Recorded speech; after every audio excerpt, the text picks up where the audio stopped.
Hello, everyone. My name is JD Calderon, and this is Indy Comics Explained. And yet again, I brought on another fantastic group of comic book professionals or independent publishers, whatever the hell you want to call these guys. All right. But anyway, here's Jay. No. Look at that. Look at that. I'm not the only one who blows his intros. Look at that. I do it once in a while. Even seasoned professionals like yourself just bloop, bloop. I'm seasoned. I don't know about professional, though. Well, I don't think any of us can say, we're got that professional polish, right? Mm-hmm. We came up on our own, believing in ourselves, putting our money where our mouth is, and building a nice little catalog of work over the years, right? That's true, because all the seasoning I consists of salt, pepper, and vinegar. So Why don't you bring in the people who have been seasoned besides using salt, pepper, and vinegar? Okay. What are you talking about? This is Tom. He's the same thing. I'm pretty sure Calderon is the salt, Rosario is the pepper, and I am the vinegar. There's no question that's how that breaks down. Here we go. All right, so let's bring it with someone with a little bit of honey in him. What's up, what are you talking about? There's fish. That's what we season. Yeah, I mean, come on, bro. You blew it. It was an easy setup. Salt, pepper, vinegar, and fish. And I'm saying it goes together, man. It does fit. Really as much as I stand against cracks on my name most of the time, that's pretty good. Sorry, I'm not trying to. I just figured you were in theme for the night, brother. You in theme? Oh yeah, it fits. It absolutely fits. Yeah, and to be honest, not really vinegar. It's better like something lemon or lime. It's a little more citrusy. No, you got to put a touch of vinegar in there. A little bit. Just like barbecue gets a touch of apple cider vinegar in there. Come on, man. True. Come on. Well, you're the cooking guy, so I can't even. I am the cooking guy. The cooking guy. So. Yes. We also got on Mr. Dan Sehn. What's up, Dan? And I am the sugar. I am the man of the hour. Too sweet to be sour. That was a old pro wrestling thing that I used to cut. But Dave Fan Argo Comics and Thunder Zone. All right. Cool. What's up, Dan? And we also got John. What's up, John? Hey, what's up, guys? Right. Been a minute. How you been? What's that? So it's been a minute. How you been? Oh, it's been a while. I'm okay. How are you? I'm good. All right. So introduce yourself. Let everybody know where you're from or what you've done or both. Me? Yes, sir. Okay. I'm John Escobales. I'm from Connecticut. I write for GWP and I do a lot of freelance stuff. And that's it. I write, I sing in bands, I get into trouble. Nice. Oh, there's JD. What's up, dude? Or Jay. My bad. What's up, man? How you doing, bro? All right. How you doing, man? Good. Thanks for reaching out to me online, man. I appreciate it. How you doing? You're welcome. Yeah. Thank you. And look, I forget them all the time too. It's okay. No, my dude, without these glasses, I can barely see you guys, and it's so small on my phone right now. I got to figure it all out. All right, cool. All right, everybody. So I'm pretty sure. I don't know if everyone's seen the show question. The show question is: can indie comics become a larger part of the market? And there's a second part to the question because it's too damn long for the whole thing up there. And how would you accomplish such a task? Oh, wow. Right.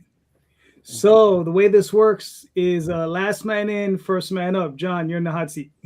Wow, that was rough. That's what can they become? What was the question? More mainstream, or? Well, yeah, it's referring to can indie comics become a larger portion of the direct market? Well, if they're going to do it, now's the time, I think. Mm-hmm. It seems like a lot of books from the big two seem to be stumbling and struggling. The companies themselves, if you believe the rumors and all the news stories, they're struggling. So yeah, I think they can. I think now's a good time to do it. How? Right. Yes. Now, that's how would you go the tricky about part. We live in chaotic times. I don't know the answer to that one. All right. Fair enough. Dan, what are your thoughts? Yeah, I mean, there's talk of them farming out their books to different companies. I think that'll perhaps be a blow to the big companies, big two, if they do that. And there's, speculation on with this whole Warner Brothers purchase that maybe at some point Marvel will just drop the money and buy DC and be printing their books, and that'll, I think they would have to shrink the marketplace for themselves if they did that, which would again just lead to more space for the indies. And the indies are on the rise, according to the numbers anyway. A lot of that's happening in the Asian market. So as far as, our particular segment, maybe not, but worldwide, it would lead to a bigger chunk of the marketplace for the indies. So, yeah, I think it could quite possibly happen. All right, cool. Mr. Fish, what are your thoughts? I think it can happen. And I mean, we see some things pop up like that, and places like Netflix and stuff jumping at buying the rights to books on like the first issue and stuff of some of the stuff that pops off. But I think that also has a lot to do with luck and like social media presence and stuff. Like you got to be right place, right time with enough of a following that any of the bigger indie publishers want to take a shot on you. And that's like catching lightning in a bottle. So I think it happens and it's going to keep happening, but how do we get there? I don't know. All right, Mr. Answers. Okay, well, this is where the vinegar comes in, guys. This is where the vinegar comes in. The answer is no, guys. Let's be real. The answer is no for the large segment of, and again, we always have to define what the indie market is, right? Like there's a big difference even between what we are in the indie market and what like Image is in the indie market or Dark Horse or whatever. So it's sort of a determination. I'm kind of taking this from a anybody but Image sort of level, for sort of this answer. It's the reason that Marvel and DC are what they are is because they have 80 years of mass market, pop culture driven toys, movies, TV shows, cartoons, everything. They will eternally, as long as they want to be there, they will eternally be the top. Anybody else below that really requires, I mean, the only reason that Image existed in the way that it did is because all those guys left Marvel and DC and became this conglomerate, but they were already well known. If we all got together and told the world that Rosario and Calderon and Hutchison and Mr. Fish, we're all going to make the new publishing company, no one would care. Right. Okay. So dozens of people would care. Dozens. Yeah. Well, yeah. I mean, our moms would care, but really probably nobody else. Probably nobody else. So the only way that we can sort of bump up in the comic book world is one of two ways. One is to move ourselves up into the larger spaces, like in Image Comics. Like if Image would say, yes, Tom will publish Critter now, that would bump me up into that space. But that doesn't bring indie comics up. The only way for indie comics to come up as a whole, really, in my mind, is particularly in the world that we live in now, is exactly how Invincible did it. You have to get your property from a comic book into something else, a movie, a TV show, something else where the general public will see it, hopefully enjoy it. And then there's a trickle-down effect. And it's happened with Invincible. Like, holy crap, did it happen with Invincible. But for every Invincible, there's also the Umbrella Academy. There's no race to the comic book store for Umbrella Academy. I mean, I'm sure it got a bump, but no one's talking about that anymore. There's plenty of comic book things that become things, and there's really not a trickle-down effect for it like there was with Invincible. I don't really know why. I have no answer for why Invincible blew up in that regard versus some of the other things. But that's really it. I mean, we have to be able to move out of comic books into pop culture in order for them to realize that there is a comic to be raised up within the industry as a whole. So I think the only thing that we can do, and even then, when you're talking about moving up into some of these companies, how many companies have we're talking about indies expanding? I'm watching companies go under. Aftershock's gone. AWA. Well, they're still around. They're still around, but barely. But Dark Horse just got bought. We don't know what they are. Valiant got bought. They've been in and out and coming. Bad around. Idea. There's so many publishing companies that came up. Scout, who knows what Scout's doing right now? TKO. Now the distillery stuff, we don't know what that is. So we keep hearing like there's this expansion, but at the same time of like there's some hits, there's a massive contraction of some of these publishers. So it's sort of a stalemate. I feel like where we're at right now. It's not like we're in a bad position. The doors are open. Pop culture and social media and the ability to talk to people and get your stuff in front of eyeballs is all there, but it's a proven track record of massive difficulty to take the next step. And even if you take that step, there's no guarantee of the comic book side really, getting a pop. Fair enough. Jay, what are your thoughts? Tom took my answer.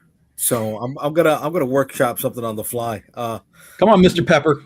Find something. Put a little spice on it. Bring the heat.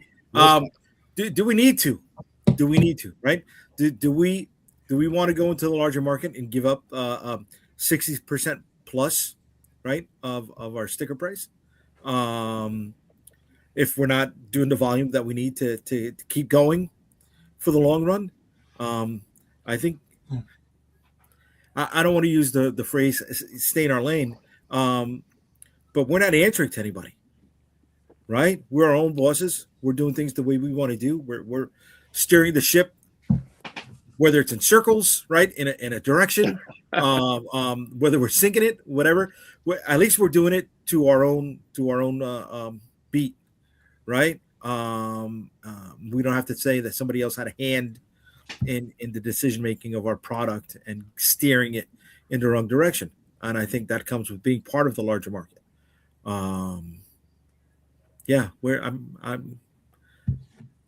The better question is, do we need to? And I don't think we do. All right. But then that's a good point. Right. Like Tom said, we also got to define, are we the crowdfunding market? Are we the indie market? Right. Or like what Lorraine is saying in the comments, right? At what point do you stop utilizing the term to define indie, right? When you have major VC money behind Image, are they still indie, right? It's Dark Horse because they're part of the Swedish video game group Embracer. Are they still indie, right? Bad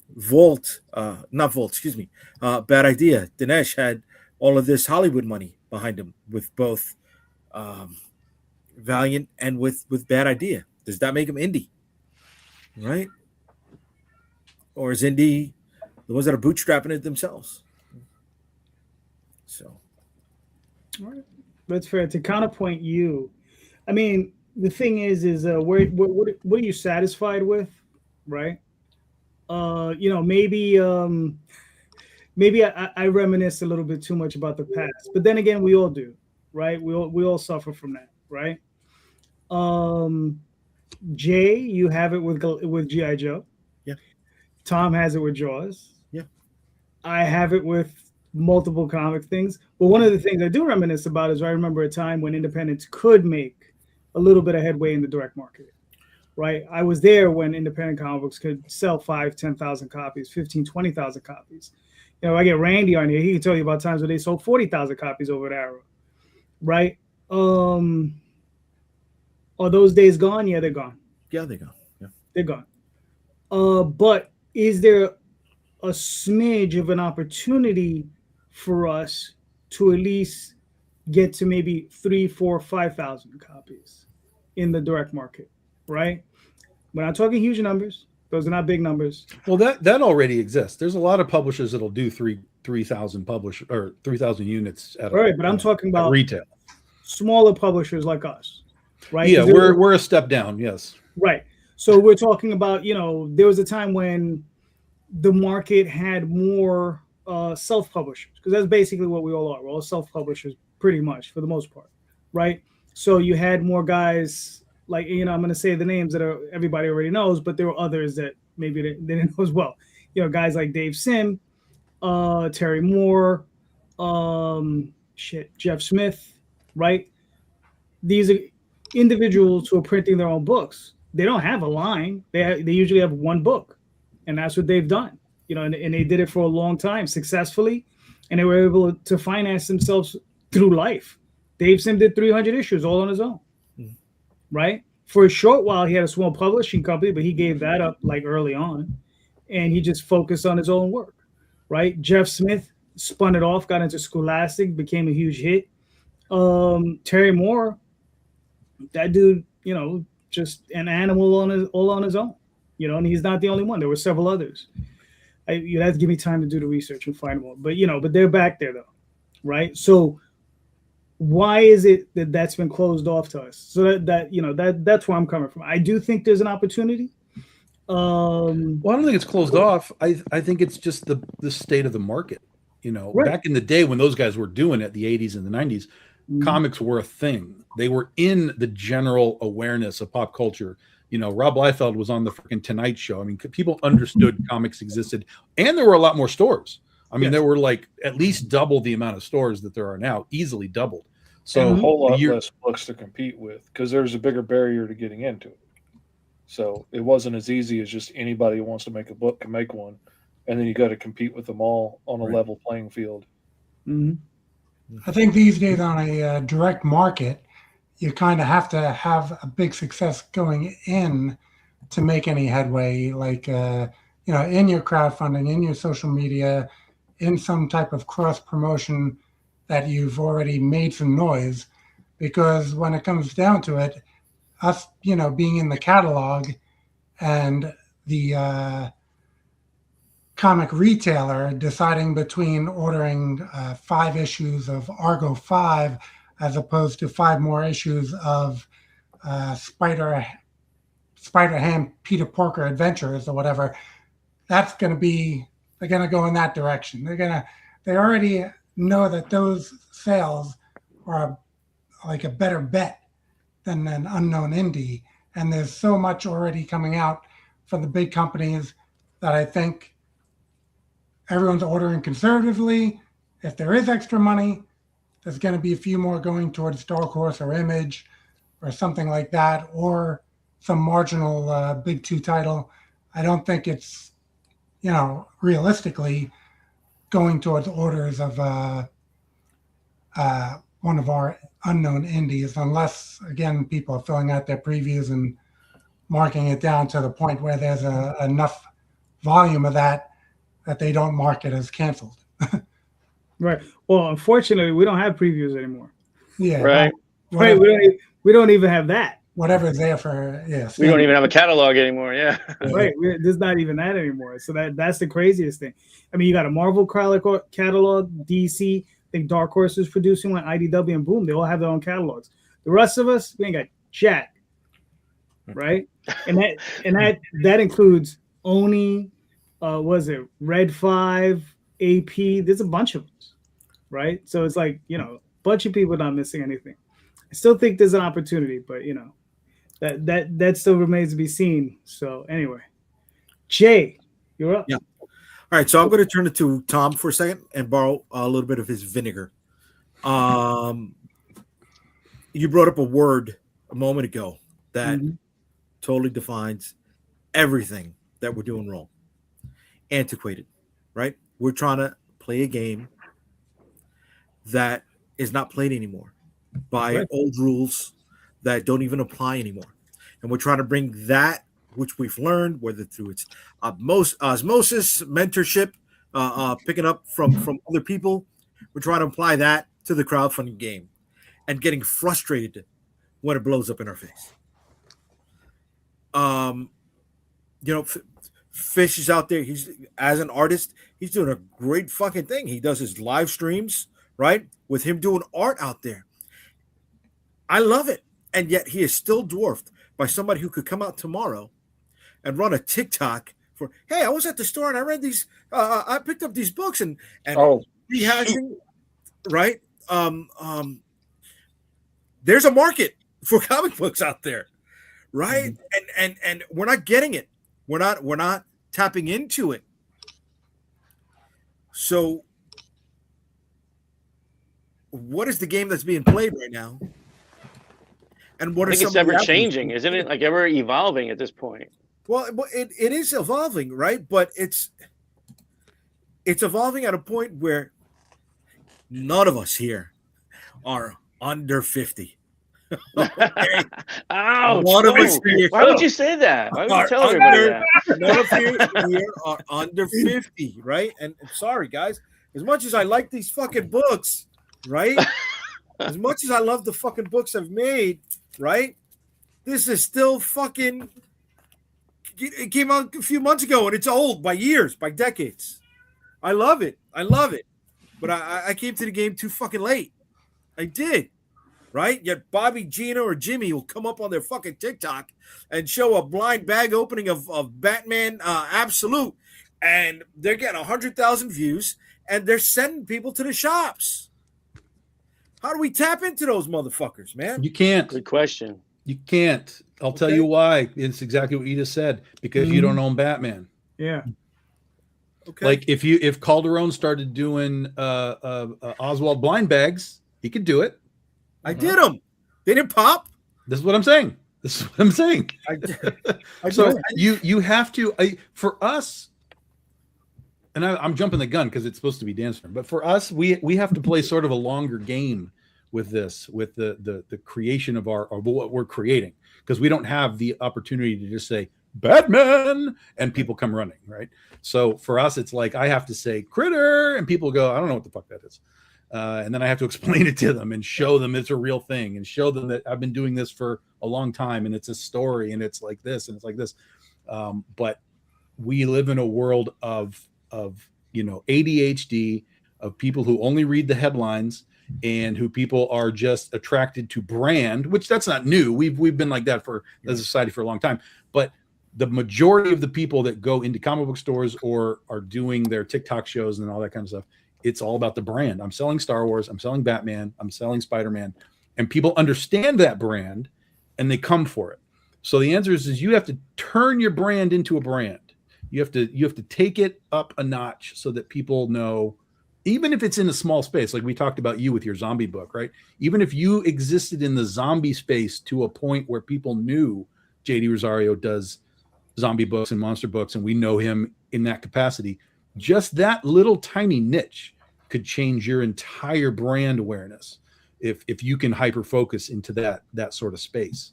And I'm sure we all have some sort of property or brand that we could hyper focus into a specific place, whether it's horror, fantasy, or whatever, and really latch onto that group. And if we could pull 500 people out of that group that came to your Kickstarter every single time, right, it changes the game. Mm-hmm. Okay. Well, that's the question too, right? How do you get people to spend that kind of money when so many people don't seem to have that kind of money? Well, but if you get 500 people to come in and they all spend $20, right?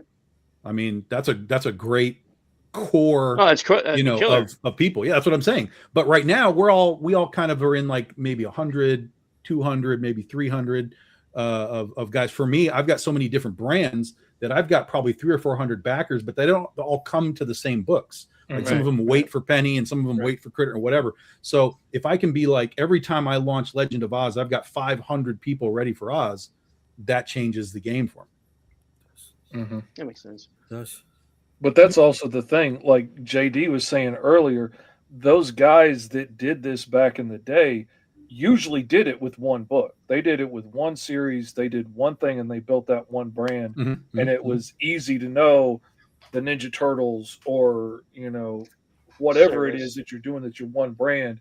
This is where I go to get that, rather than what most of us end up doing is falling into the trap of, I got this idea and this idea and this idea and this idea. And then you're splitting yourself in 5 or 6 different directions. And like you said, the people that come to back the Mighty Caw, the Cro-Magnon, don't necessarily come back Green Zone. And they don't necessarily come to back Alice Lost in Wonderland. I got some people that back it all, but fewer than otherwise. And if I had just focused in one direction, building one of those, I would be a lot further right now than trying to go in all these different directions. But it took me too long. I was too hard-headed to figure that out. Well, but I think there's two sides to that coin. Yeah, you could go with one brand, one thing. This is what I'm known for. But when you open the doors to other brands, you can bring other people in. It's not even worrying about the crossover necessarily, but you're now open to 2 audiences, 3 audiences, 4 audiences. So I think there's value in that, but then there is also just the idea of like being Stephen King. I write horror novels and that's all I do forever.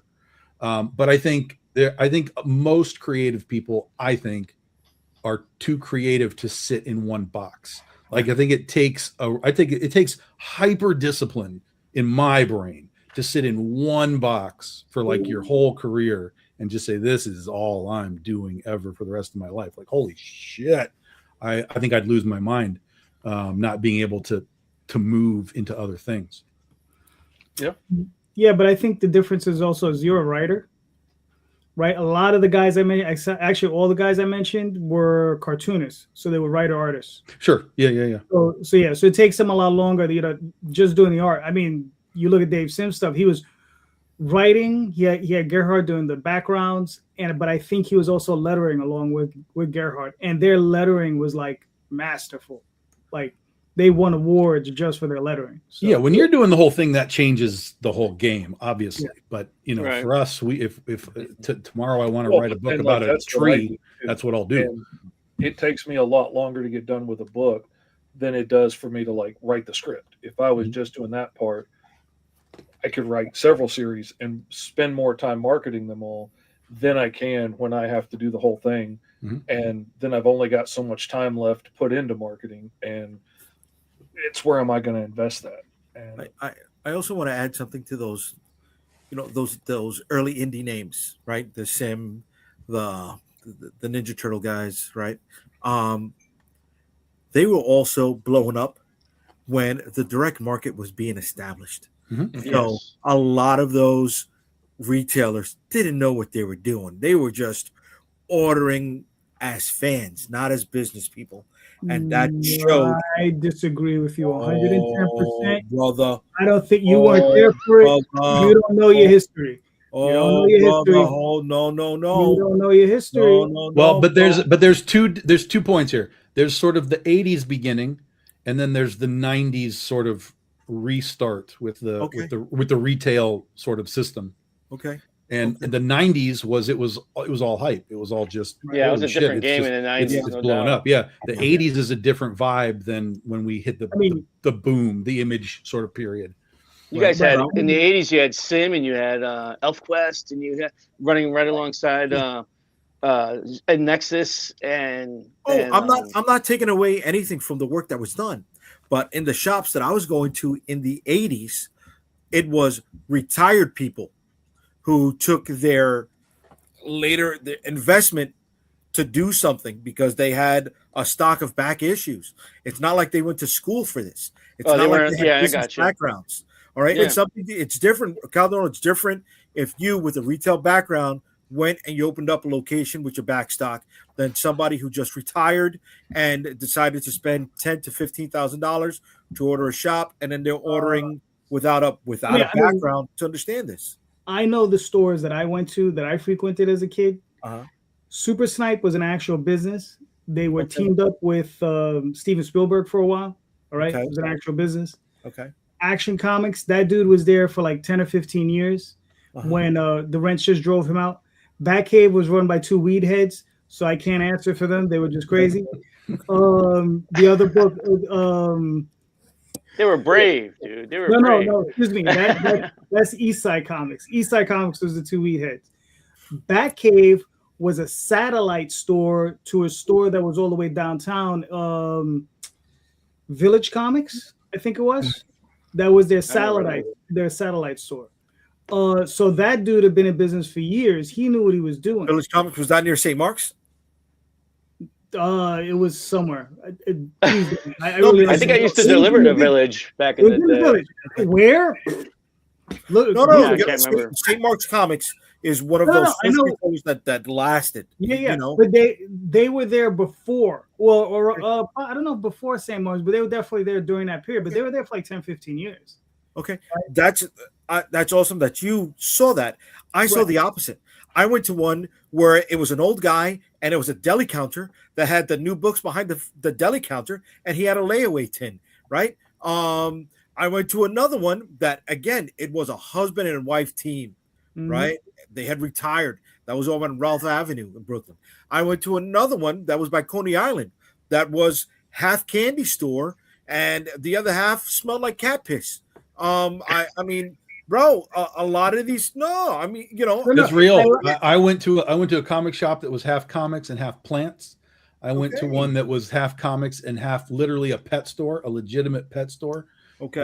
I mean, and you're right. They were older, elderly, I won't say elderly, but they were older people that were, you know, doing whatever the hell they were doing. So they were both, is what you're saying. There were guys who JD's talking about, and then there's the other guys that were doing the pet store comic shop. A bunch of them that just strip malls and stuff lasted 3 years, but you know, it sounded like a good idea. Or somebody had 1,000 comics and thought, "Oh, I should open a store," and then realized after a while that's a lot harder than they thought it was going to be. Right, and then there's new books. I have to buy new books.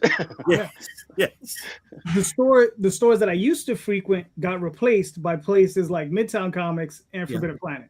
Yeah, which we know are legitimate businesses. Correct. But that was 2000s, bro. Forbidden Planet probably earlier, right? Yeah, but I remember Forbidden Planet was in the 80s. So they're the sister store to the one that was in the UK. Yeah. Right. Well, we know they were legitimate business. They were legitimate business. Yeah. But there was a lot. I mean, come on. I made the joke. Right? None of us here are younger than 50. But how many of those shops that we went to when we were kids even had a cash register? All of them except for East Side Comics, because like I said, it was two weed heads. I went to a bunch of them that just had like a cash box. Yeah, bro. The shop I used to go to had both, and the guys who worked there, one was a longtime comic book shop owner, and the other one was Wally Wood's apprentice. Oh, okay. And so it was like whoever if one guy was on that day, he used the cash register. The other guy used the tin can box or whatever it was. Yeah, you know. To Jay's point, I went to the Incredible Pulp in Baldwin, Long Island. That's a great name.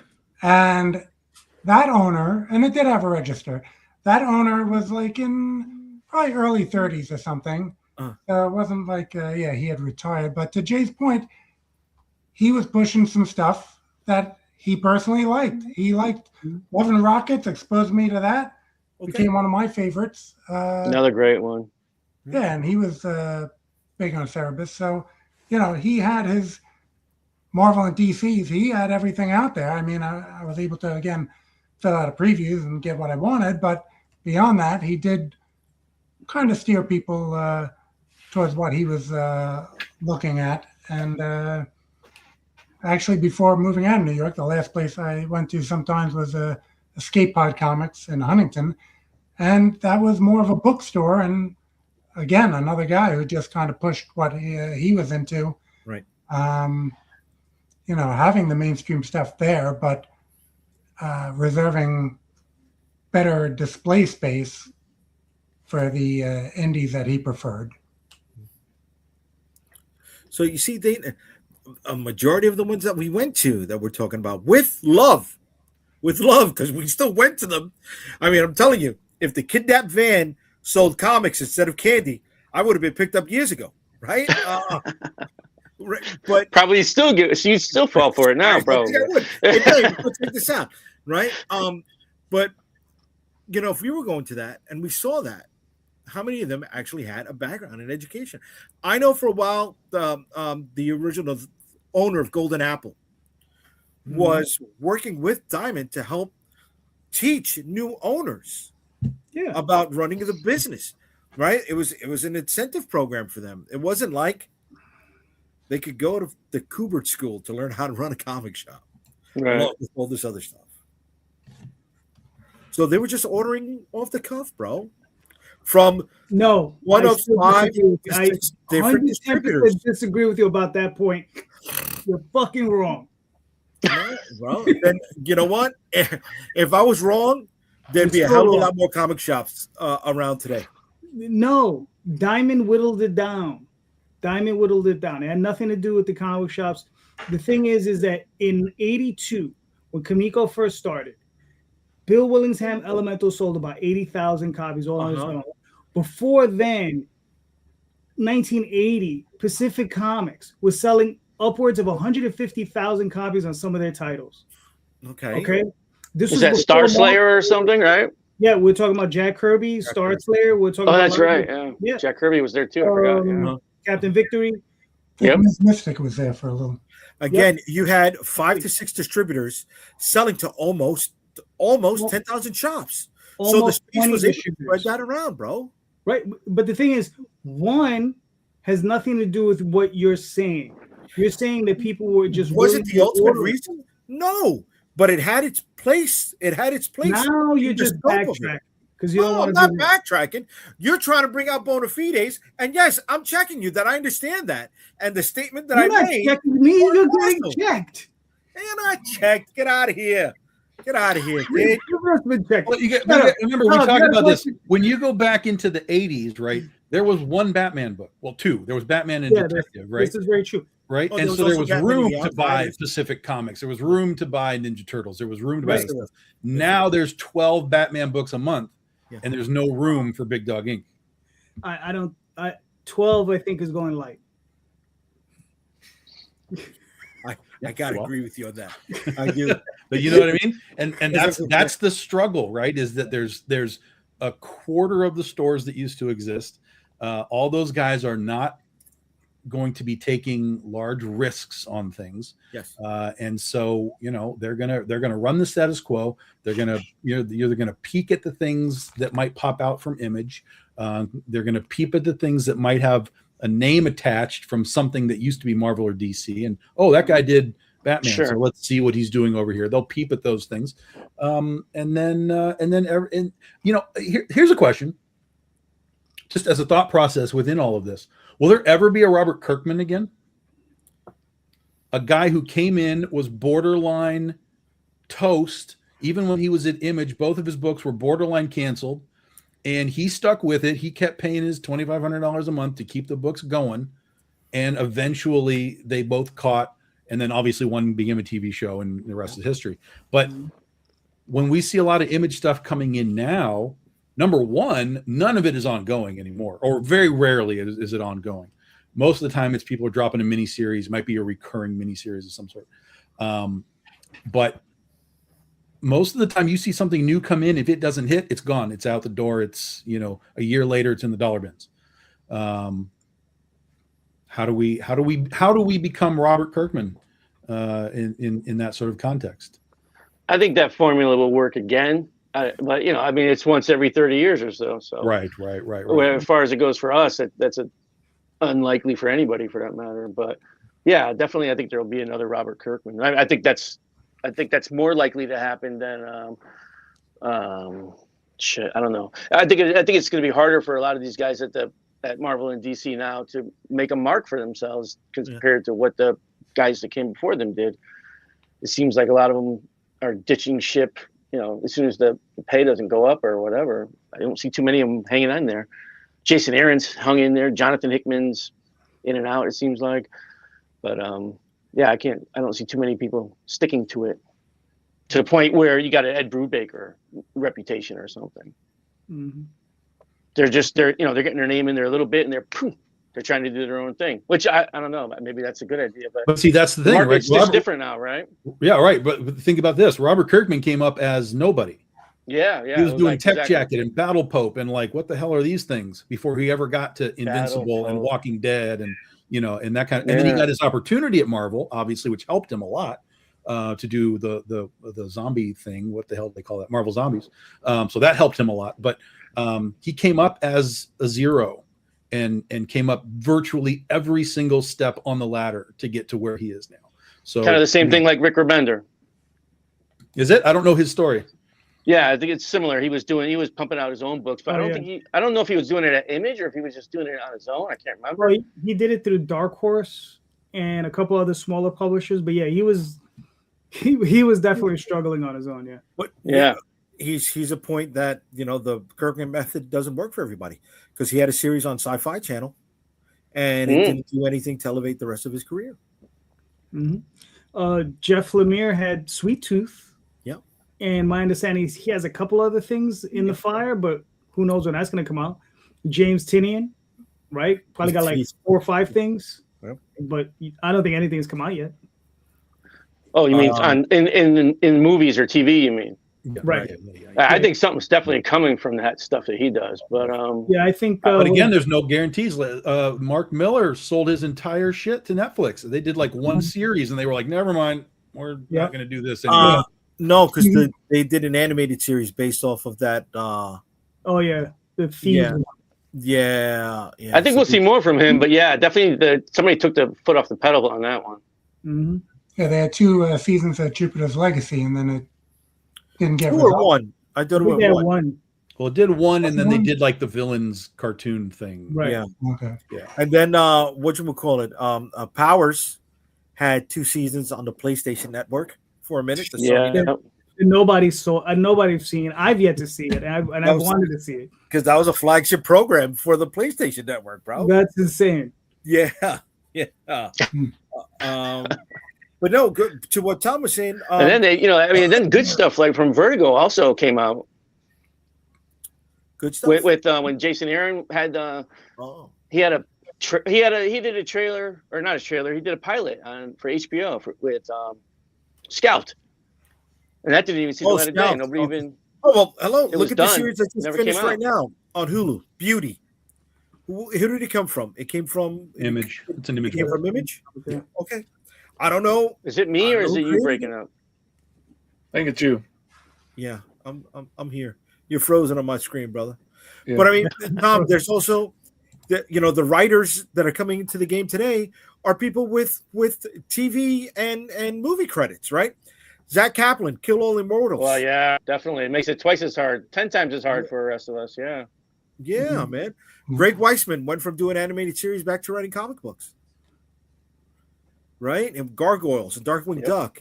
And he was writing Spider-Man. Now he's doing something with the Darkwing comic book. So yeah, to what Daphne's saying, yeah, sometimes it's the bigger, it's the companies that are screwing us. Yes. When they got too many SKUs, too many Batmans, too many, products on the shelf that's But that's also an indicator of the audience, because if the retailer knows I can sell 12 Batman books, right, that's his audience. He doesn't have somebody coming in saying I need 12 copies of Critter. I only need 3, because I've got 3 people that are buying it. So that's the other thing. That's the other side to this whole coin of all these questions is, what is the audience? What do they want? What is it that they're looking for in this, bubble that we exist in? So it goes back to my question. Do we need to find those evangelizers, right? Those advocates, right? Those kids who are in line with that new generation of reader right now that is got a platform to speak to them, whether it's through TikTok or whatever new social platform is coming out, and can reach them with our stuff. Well, advocates, commercials, influencers, whatever you want to call it. I mean, that's marketing 101. I mean, that's been done for decades upon decades upon decades. Back in the day on live TV, Lucy would sell cigarettes on the Lucy show, So yeah, 100%. The influencer thing. Some people get cosplayers to just sort of be the sort of the face of the thing at cons, that'll bring them in, and then you can sell them a book. So 100%. There are definitely ways to get the influencer sort of aspect involved with what you do. Sometimes it's just as easy as like paying somebody. Hey, I need somebody to help me sell books at the con. And you find somebody who is engaged in comics, understands it, is a good salesman to at least some degree, and knows your book and likes it. I mean, they don't have to like it, but that helps. And just say, look, you're a salesman. You are a salesperson. Sell my book to these people. And that's your job. And you get some percentage or some per diem or whatever it is. and get people to do it. I mean, I know some folks that have regular. They help do the whole booth, like they help everything. But once everything's like set up and like the attendees are in there, like that's what they're there for, to be like, hey, do you want to see what this stuff is? And they stay there and they sell the books. So that's just another step of selling. Now that's, again, I'm talking about face-to-face cons, but that can then translate in the same way to online. Is if you have somebody who's posting about your book, hey, I got this book at the thing and it's really cool and whatever, all their followers now go, okay, what's that cool thing that they were talking about? So it's there. All you got to do is step your foot into that pond. But here's the thing though, Tom. Not all those things that get you into the green zone, right? No. So nope. Mr. Fish, what are we looking at? This is Green Zone Life in the Blocks, where 5 years of service can get you your citizenship and let you crawl your way out of the green zones. In this world, anybody could be born a mutant, and if you are, you lose all your rights and citizenships, and they shove you into the green zones, sort of like District 9 or something. They shove you into these ghettos and forget about you because you're obviously a supervillain waiting to happen. And enough people have been mistreated enough times and done bad things with the powers that they had that there's plenty of reason to believe that. And so if you want to get out and make a better life for yourself, you have to prove you're not a threat to humanity. And so if you can survive 5 years in the military or on the police force or the fire department or even sanitation without getting shot by a cop or killed by mutant gangsters or, attacked by humans or use your powers and get sent to prison or worse, then you can prove that you're not a threat and get your citizenship and move out. This is the collected trade of their first shift on the force, which has the first 4 issues plus extra material I had to cut out to hit page count originally, and about 30 pages worth of short stories and stuff that follow other characters and stuff around the world and flesh it out more. And it has the handbook in it, and I'm adding in police files on all the characters and the people that have like bought places in the book and stuff like that to have their characters showcased. And so it's probably going to be close to 180 pages once I get all the character files done. Nice. But yeah, it's really cool. We just unlocked the $5,000 cruiser mini. I haven't had a chance to update the graphic, but that's been unlocked.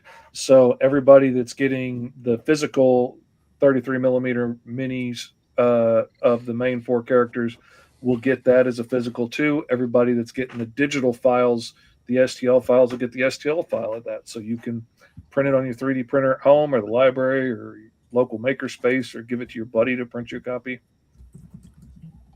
Pretty cool. So, cool. So Fish, during the concept phase, like what got you to this? Like why were you interested in doing this type of concept? I was chicken to do my Alice Lost in Wonderland story that I really wanted to do, but I wanted to build up a bigger audience for myself, and I really loved this story too. This was my second favorite story that I was working on, and working on the book kind of brought it neck and neck into which one I love the most, because the characters got a lot more interesting and fleshed out as the story went on. But yeah, I love it. And I'd like to say I had some bigger grand design for it when I came up with it, but honestly, it came to me in a dream, and I sketched out the ideas when I woke up and started fleshing it out with like, well, if that's happening, then this would probably happen. And if that happened, then this would happen. And you know how people treat people that are different than them. And next thing you know, it was a whole fleshed out world that makes a really interesting place to tell different stories. Like just things I see on the news or things we watch on TV with my wife after dinner. I'm like, oh man, if that happened to Virgil, this would have played out completely differently. Or, if that happened to Bellamy when she's covered with razor sharp quills all over her body, that would have been a very different scenario. She probably would have gone to prison. And so, the story ideas just keep coming for this world. And then a lot of it's just taken straight from my life too. Like Virgil's 100% an analog for what it's like to be bigger than everybody else and to look scary to everybody else when you're not a scary guy. And to have people treat you like you're going to hurt people when you're a nice guy, and can't win for losing. He gets up and tries to do the right thing every day and fights against the way people treat him and the way everybody hates him for looking scary, and still can't win for losing. But that's the case sometimes. Yeah, I mean, you're at 70 hours. You're well above your goal, so you're good. Yeah. So very nice. It looks like an awesome book. You got a couple more backers. You did 100 backers. Yeah, we're 2 backers away from unlocking the next milestone, which will be a 3-inch sticker of Bellamy for everybody, all the physical backers. So, Fish, I noticed an animal theme, creature theme to your work. I kind of backed myself accidentally into doing a furry book, and I didn't intend it that way. Like, there's all kinds of superpowers. I mean, there's a guy that has a glowing yellow eye that runs the gang in Virgil's block, the big lizard dude, and his power, he looks at you and intimidates people, and which lets him be a gang leader and be a skinny little flamboyant dude because he doesn't have to worry about appearing tough because he can intimidate anybody he looks at. Like, there's people that generate fire and all kinds of other things, but when I really started thinking about like mutations and like what is it more likely that your genetics might spontaneously come up with, I figured it's a lot more likely your genetics could mutate into doing something that we've already seen DNA do, like having fur or horns or spots or claws or something, more often than shooting fire out of your elbows. We have yet to see like spontaneous non-winged flight just evolve. So like that's a lot rarer to come by, but there are people that have really cool powers and get to go pro and work for like this overarching organization, and we get a peek at that. I'm actually working on pages right now where we get a bigger peek of that in the stuff that I had to cut originally, of what that organization's like and some of the people that work in there. And when the police station gets attacked in the middle of their first shift, Alpha, the organization that hires and like professional heroes, send some people out to investigate and keep an eye on things because they assume at first that it's just more, superpowered genomes causing a ruckus or a riot. So they go to investigate, see if they need to quelch anything. But, just a regular old attack on a police station, like happens when you have mutants that can detonate and stuff. All right. Cool. Like I say, you got 98 backers. You're another 70 hours. So, you'll probably make it up to. We'll see if we can get you that 6K. And that would be awesome. I've already broken my own personal record on my personal account for my own books, so I'm pretty proud about that. But I'll take whatever y'all want to give me. Did Tom just whip out a fan? He just whipped out a fan? Oh, I think he whipped out a fan. I'm like, it's fucking cold over here, and he's going through menopause on fucking street. Wow. I'm doing my Doc Holliday. I'm getting my. I've been wondering. I my was practice in. Cat's tail in the corner. I keep seeing flipping her. There's no order in this joint, but we do have law and order. So there you go. Oh, another segue. There you go. Right there you go. Dan, what do we got here? Law and Order. She's the liaison between the police and the superheroes. So she's made a number of appearances in Argo 5. She had a number of her specials for Halloween, Christmas, summer. So just another holiday that we pulled out with Easter. And as you can see, variety of covers. Getting, I guess, a little increasingly spicy, but it is safe for work, so it's not going to be anything too extreme. Kind of like spicy but nicey type of stuff. And a little bit, I just had a Thunder Zone campaign, which is still open for late pledging. That's a more straight superhero stuff. This is a little superhero with comedy. So, when I kind of market it and the updates and everything, it's still superhero, but maybe again a little bit of a different flavor. As Tom was mentioning, some people back one, don't back the other. So I have to kind of rotate in for covering the different audiences that I seem to have. But yeah, this we just had this Kickstarter, so I'm reoffering that book, Gladiator versus Law and Order. Gladiator being part of Argo 5, which I'm lettering issue 48. That's kind of like my ongoing long-term title. And we got some sample pages for the Easter special, being by Marcelo Salazar, with Priya Pillai doing the colors.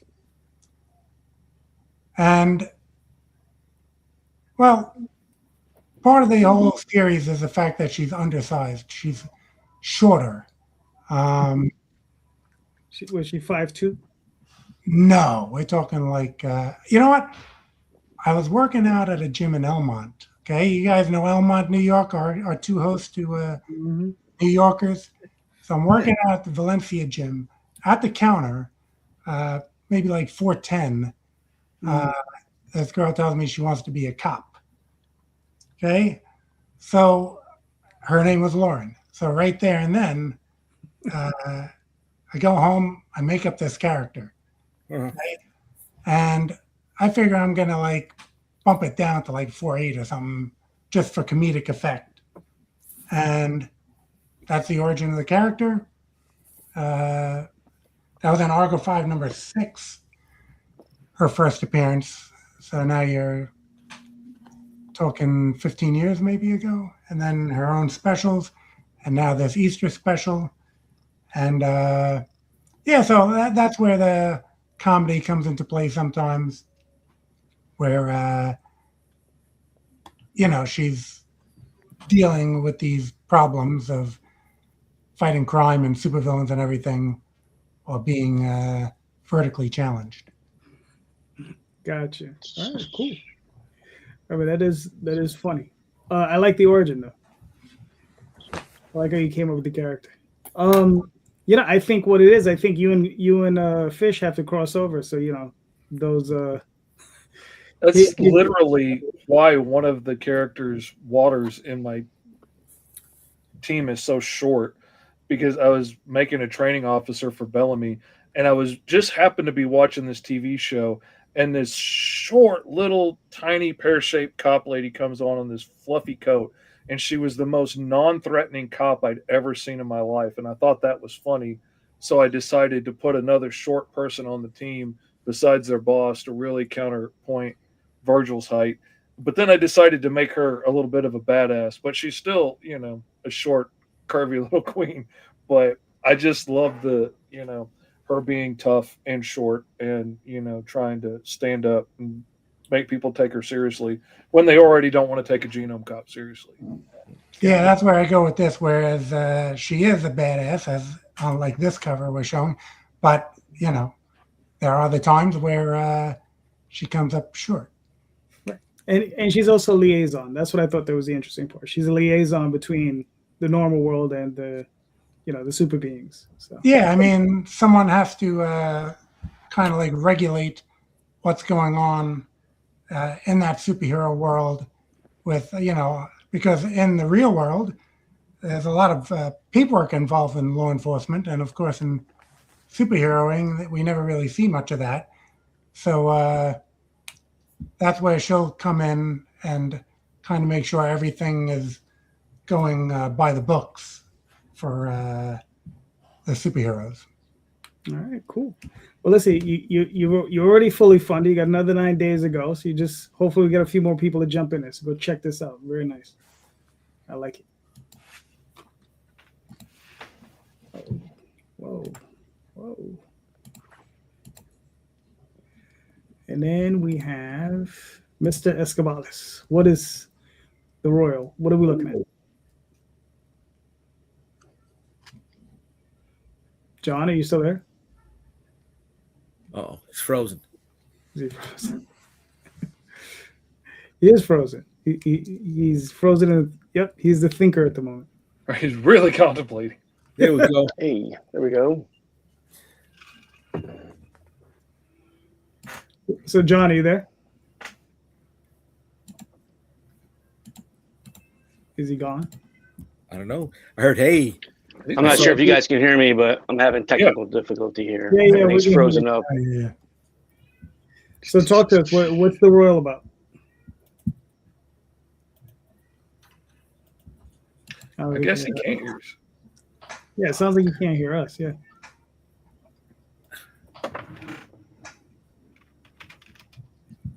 All right, I pulled up his thing, right? The king, in case he's still frozen.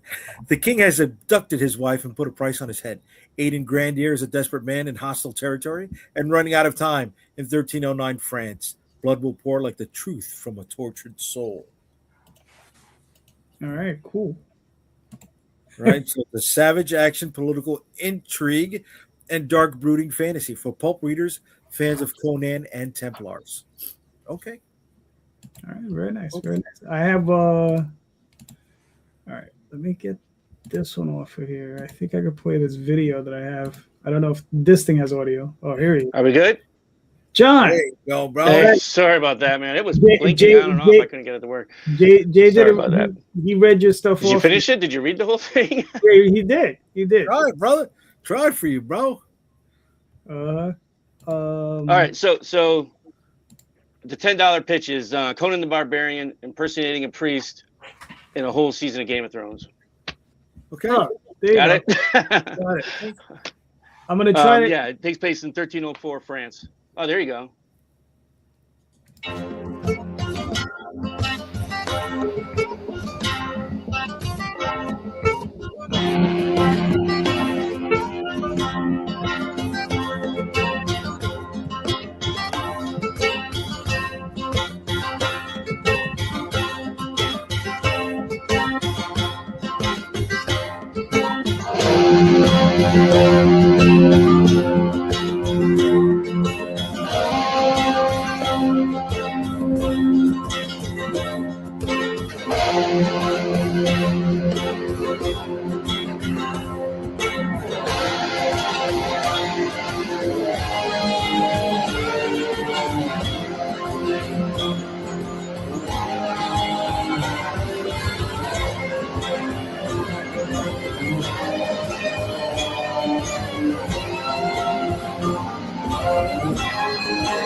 Nice. So, John, this is in pre-launch. When do you expect to launch? You lost him. Lost him again. We lost him again? Really? Lost him again. That's all right. All right. Well, there's John's thing.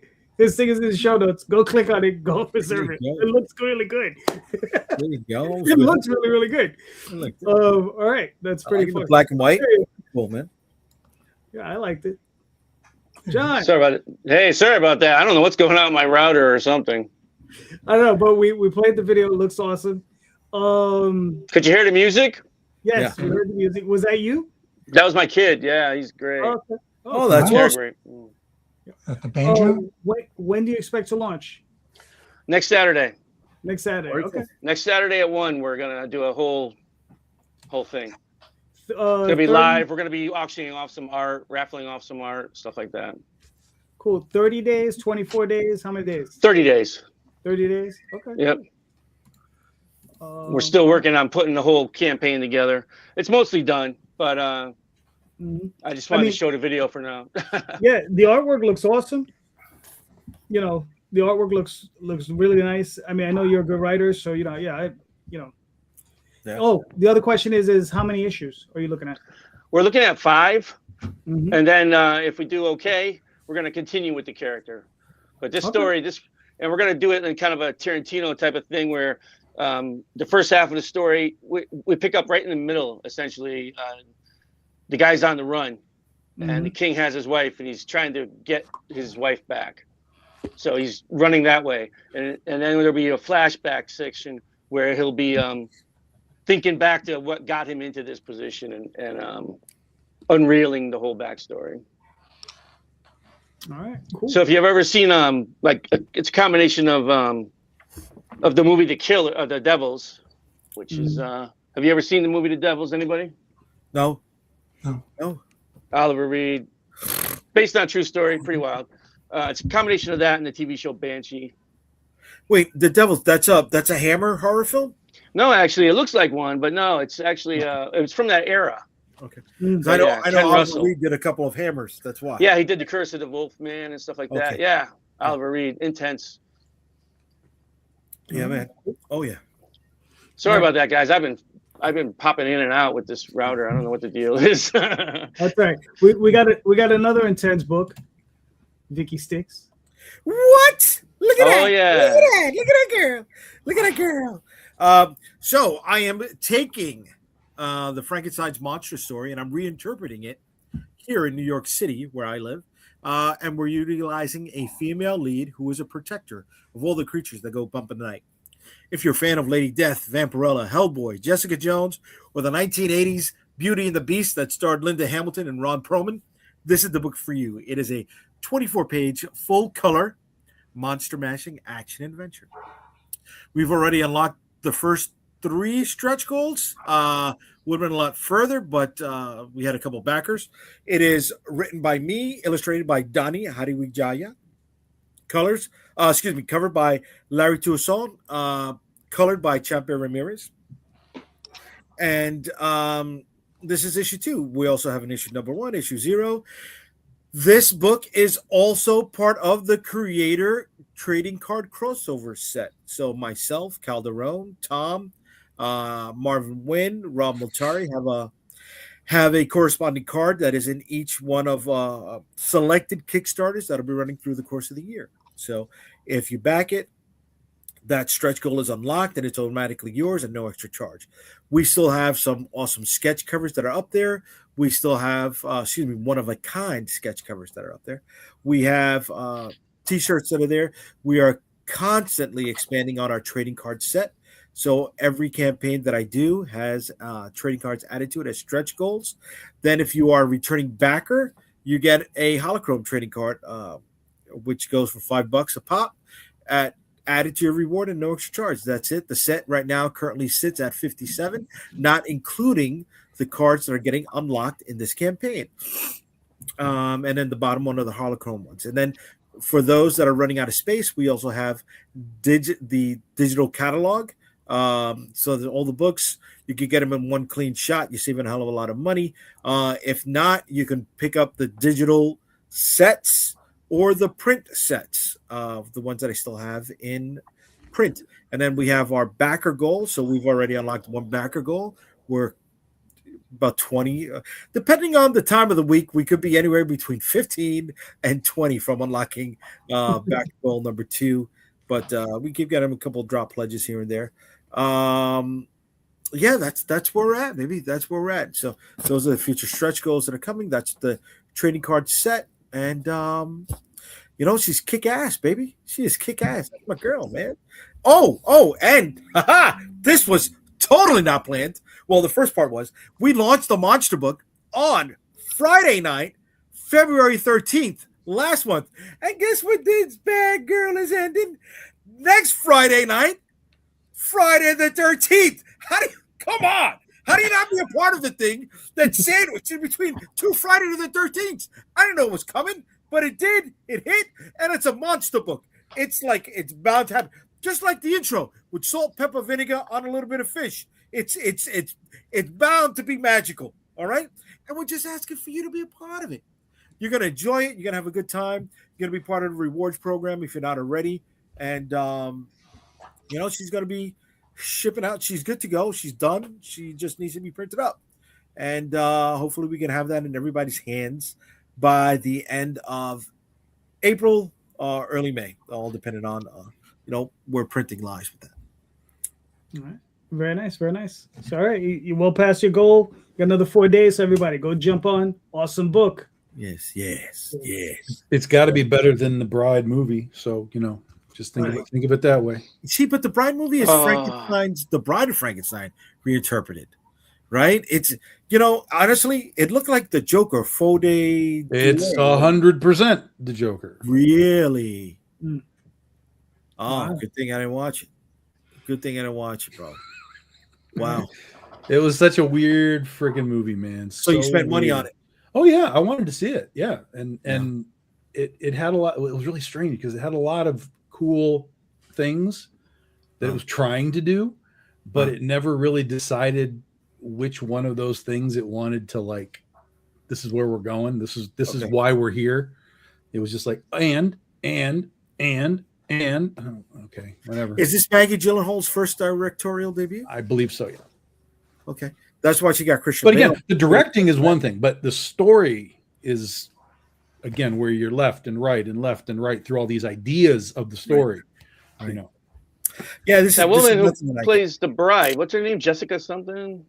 Yeah, Jessica. She's phenomenal, hugely talented woman. She's really good in the movie. What she does, I won't spoil what she does, but she has a really difficult part.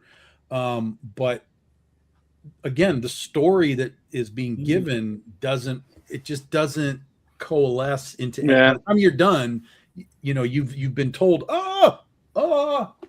and then you're at the end, you're like, I don't know, man. Yeah, that's a bummer. Here's the question. Here's the question: better or worse than Del Toro's Frankenstein movie? Oh God. Yeah, I know. I'll pass on that question. All right. Yeah, I don't know the answer. Really? You consider that? Well, you know, we're looking for some new adventures. This is the sign-up page for Adventure Finders, Rod Espinosa's new trade paperback for his ongoing Dungeons and Dragons, Lord of the Rings type story. So if you want, go sign up for this. This is a project that the ICN, the Indie Comics Network, is taking up. That's myself, that's Daphne, and this is our first venture into publishing. So it's a little strange for us. So we're getting into this. We're going to see how this works out. Rod currently lives in the Philippines, so he's not able to do any Kickstarters. So we're out here, we're repping him. So please sign up. The book is going to be awesome. Rod Espinosa is a long-time comic book professional. He's worked over at Antarctica Press. He's worked over at Dark Horse. He had a number of titles come out. So go check it out and go sign up. All right. And this will probably be launching in another 24 days.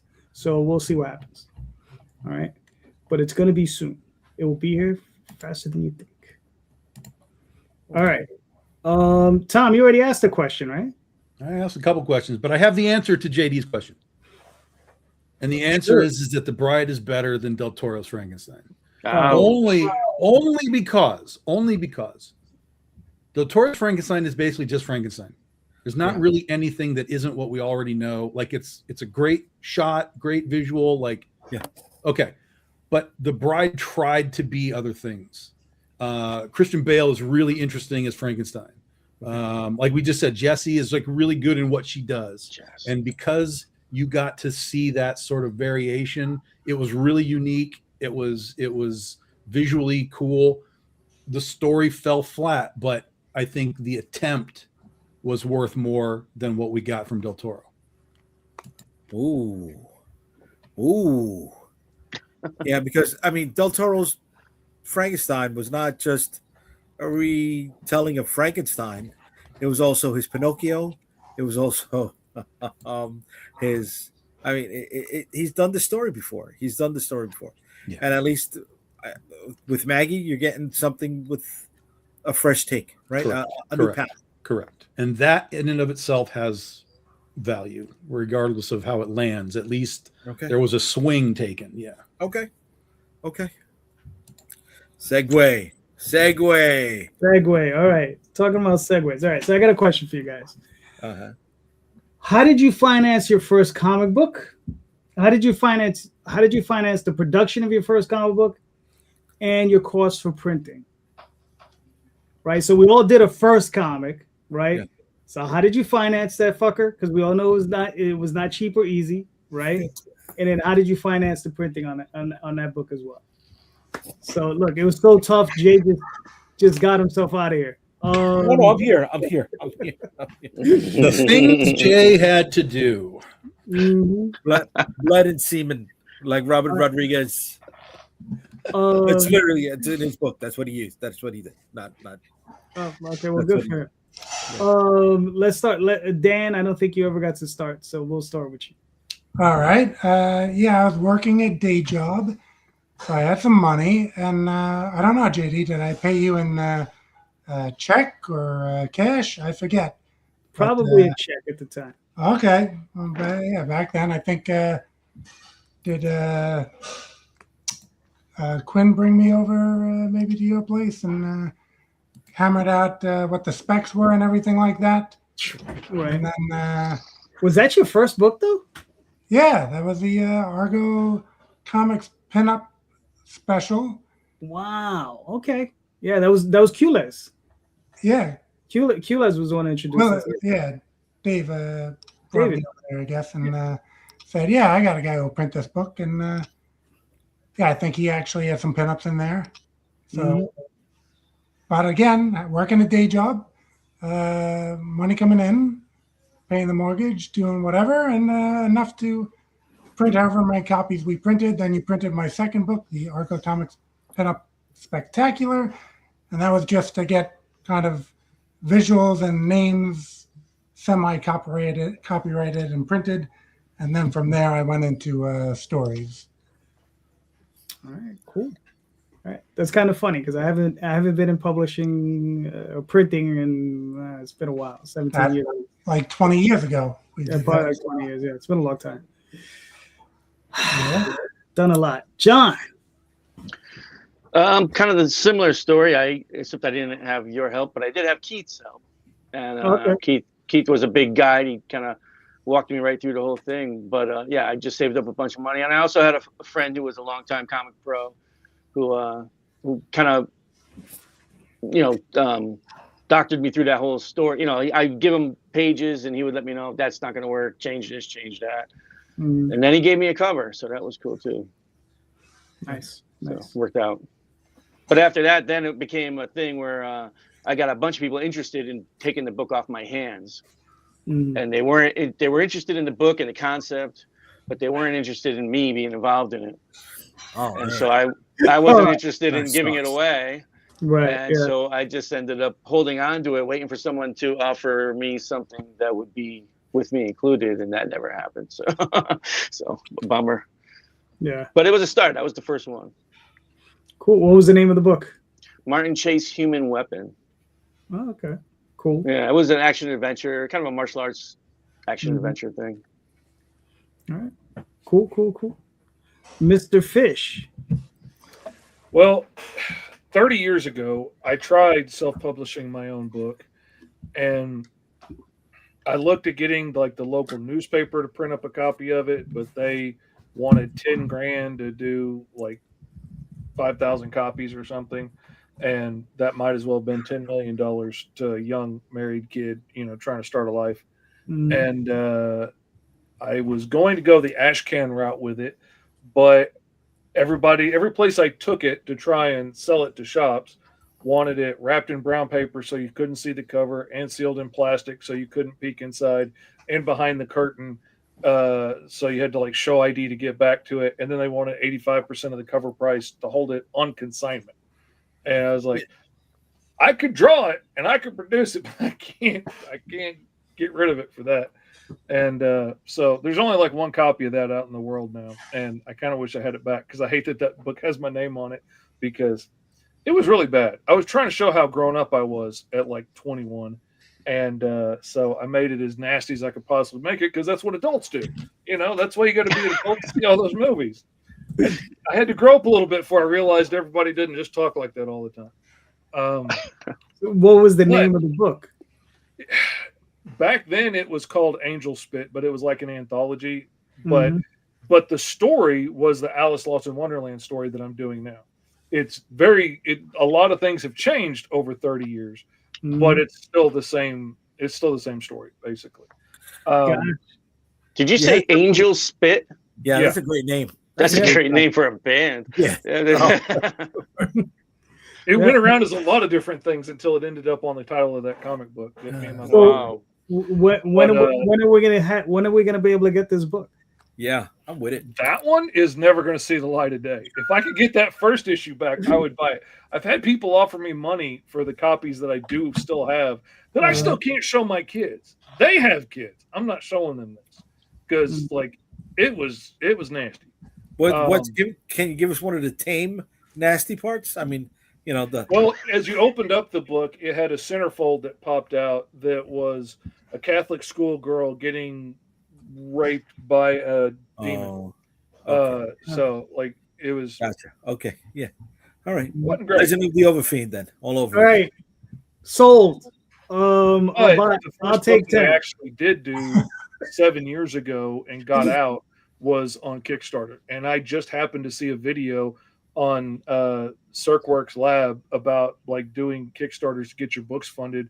I didn't even know that was a thing. I just thought it was people like trying to make inventions or get movies funded, and got T-Man and Hyperstrike funded. And 7 years, 132 bucks later, here I am. Way to go, bud! Nice. All right, cool. Tom, what about you? What was your first book? How'd you finance this sucker? We did two kind of at the same time. It was so Critter was the first book that I wrote, and so but none of my comic book beginnings were like we're going to go make comics now. It was all just side stuff because I had jobs, my wife had a job. It was just like, well, we'll just do this and we'll have fun on the weekends and go to cons and stuff. So everything was just kind of being paid. Every month or so, pages would come in, and here's some money. So it was just our job and credit cards and whatever. And then when we finally got to the point where we published the book, we sold enough copies that it basically paid back for what we were doing.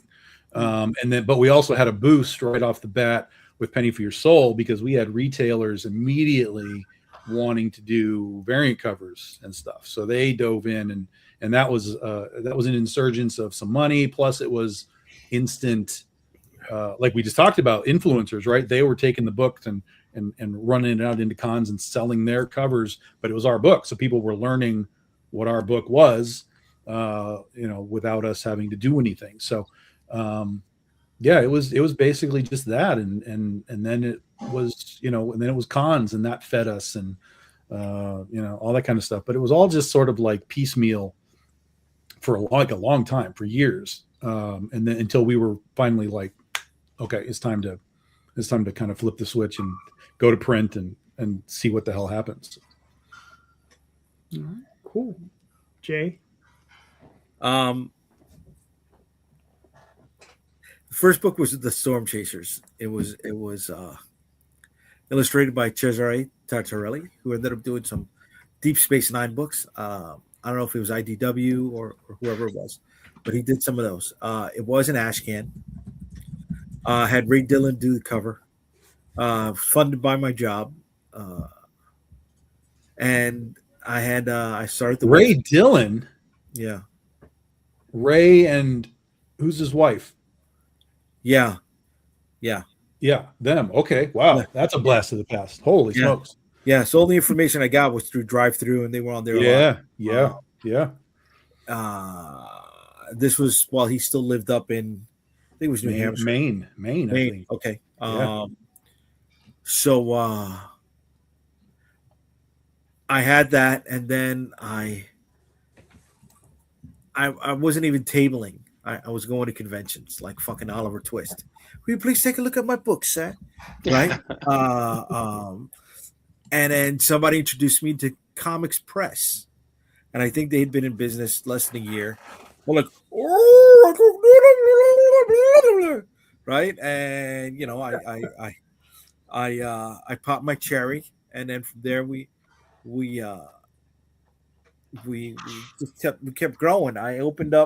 I started the website. There was it was in Google Ads. It was before Google Ads. There was a banner website that you could put banners on your website, and Project Wonderful. Yeah, you go, bro. And people would bid. So I made a couple $100 off of that, and I funded the next two ash cans. Then I went to start a life in Virginia. That went south on me. I came back home, and in 2011, I had pages for the 4th issue of the Storm Chasers done, and I took that and I did some pinups and I put together a character guide. I did the Brenner thing and went to New York Comic Con and did pretty fucking good, dude. People were just was buying the stuff, and I was like, you know what I mean? I was like that bear in the Disney cartoon. He didn't know which way to look, right? It was the 4-day event, and it was the start of the addiction. You know, I met people, I networked at the events, and I just kept growing, and I kept growing, and I kept growing. I did that. So the first con that I tabled at was a big show. You know, I never did the church basement cons to start off with, and I got publicity from there, which was good, and I think that helped me out a lot.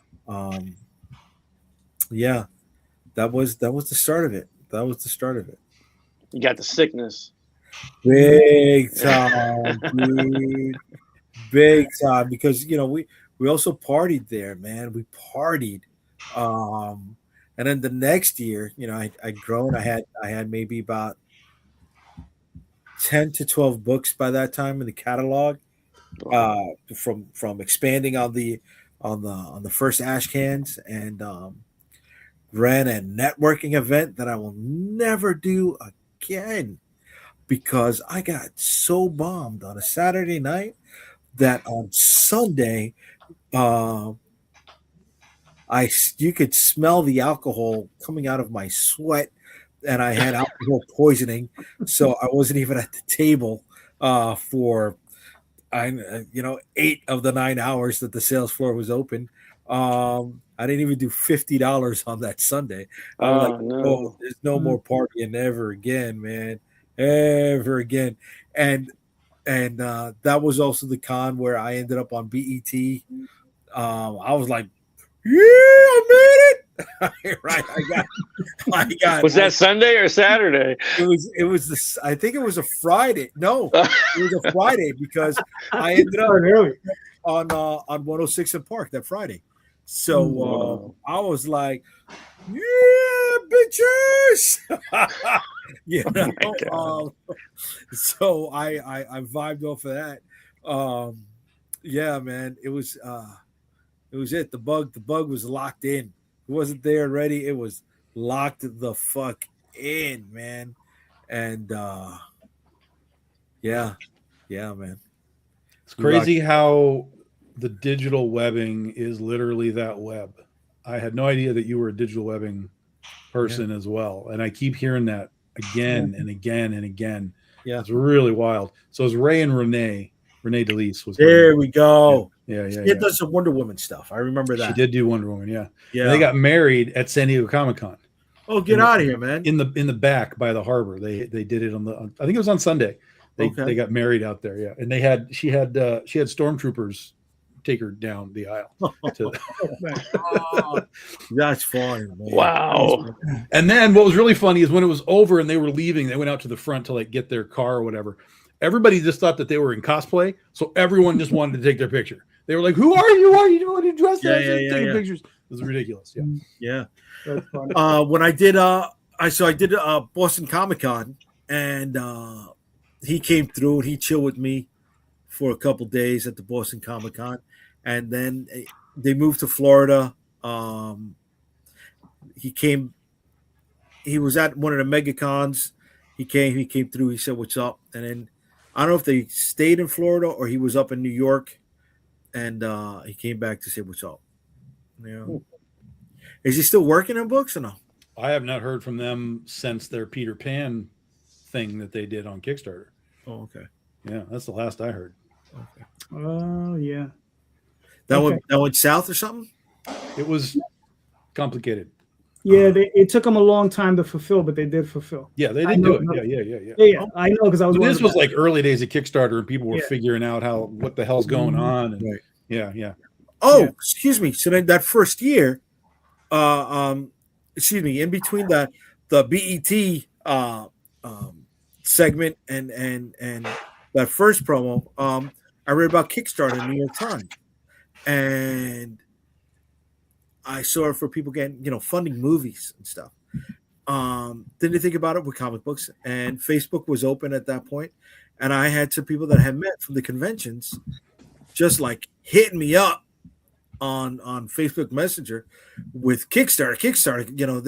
Every day it direct messaging me like 2 or 3 times, and I'm like, fuck, man, you're so annoying with this Kickstarter shit. Little did I know. Little did you know that we'd all be hooked up to it like an intravenous.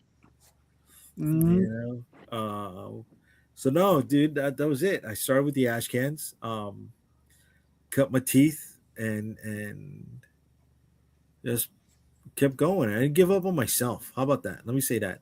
I didn't give up on myself, and I had to learn business the hard way. And even when Kickstarter came out, it wasn't like I was fully funding my stuff, but it was helping me bring down my overhead, right? And I learned how to keep the lights on. And we're still all learning. We're still all learning. Yes. Yeah. All right.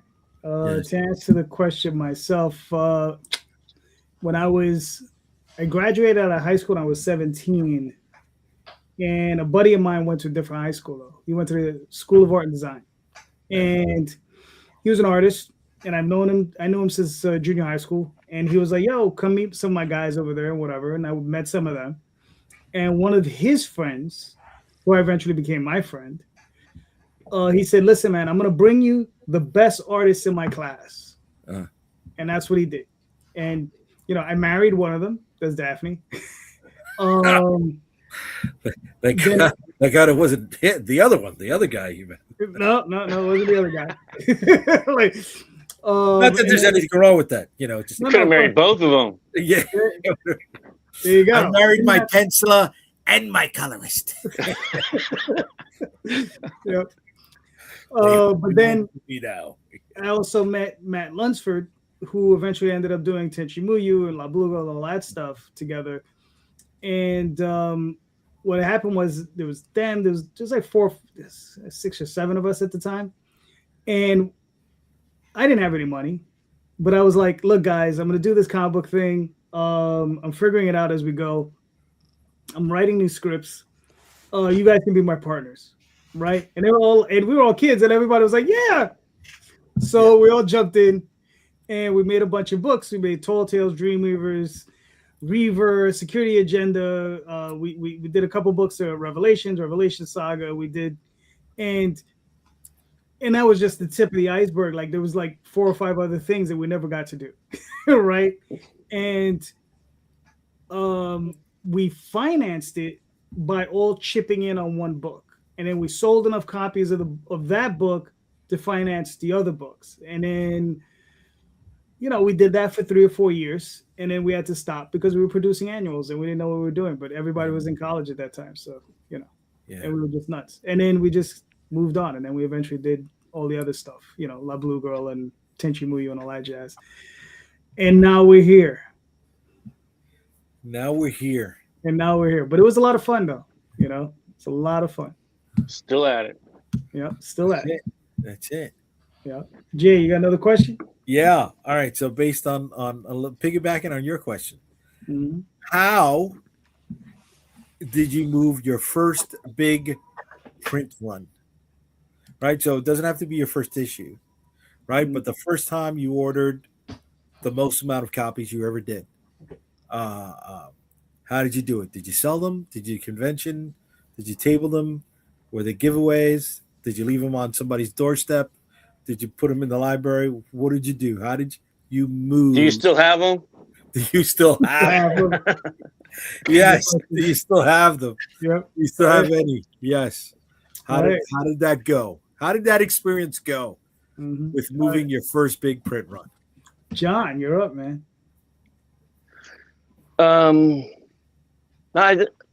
We sold them at cons. Okay. Yeah, we just sold them at cons and through word of mouth. But I have a small stack of the first run though, just because I love the cover. I don't want to get rid of it. Okay. I've got a blurb on the front cover. You ever heard of Barry Eisler? No. Thriller writer. And he gave me a little blurb that I put on the cover, how much he liked the book. So that was cool. Very cool. Yeah, made my day. Still makes my day when I see it. Like that. I like Cool. that. Mr. Fish. The first book that I kickstarted was T-Man and Hyperstrike, and I did 500 copies of that. And within the first 8 months, I had gotten rid of almost 400 of them, of that 500. I had I can't remember, 69 people or something back that Kickstarter. It wasn't a great big number. But it paid for me to do a print run through Kablam of these black and white comics and get them shipped out. And then I had a stock, and I did the whole Kickstarter because I accidentally got a spot at a local con and I needed books to take with me. So I took them, not expecting to sell anything, because it's about a superhero team with Tourette syndrome and ADHD aimed at kids growing up with Tourette's like I did. It was not aimed at the main comic market. I was completely trying to encourage kids with Tourette syndrome, and did not expect it to sell as well as it did. And I got lots of people messaging me. I was selling books through Messenger, and I had one of those early shops on my page from Facebook where I could sell stuff through there, and was, got rid of most of them that way. I still have maybe 50 of them left. I had 100 left over at the end of that year, and I mostly, every once in a while somebody buys one, but I usually give them away as prizes and stuff at my cons and stuff, because I did a whole nother print run with it in full color now and everything, and that's the one I try and push. But I still have a few of them around. All right. Cool. Tom.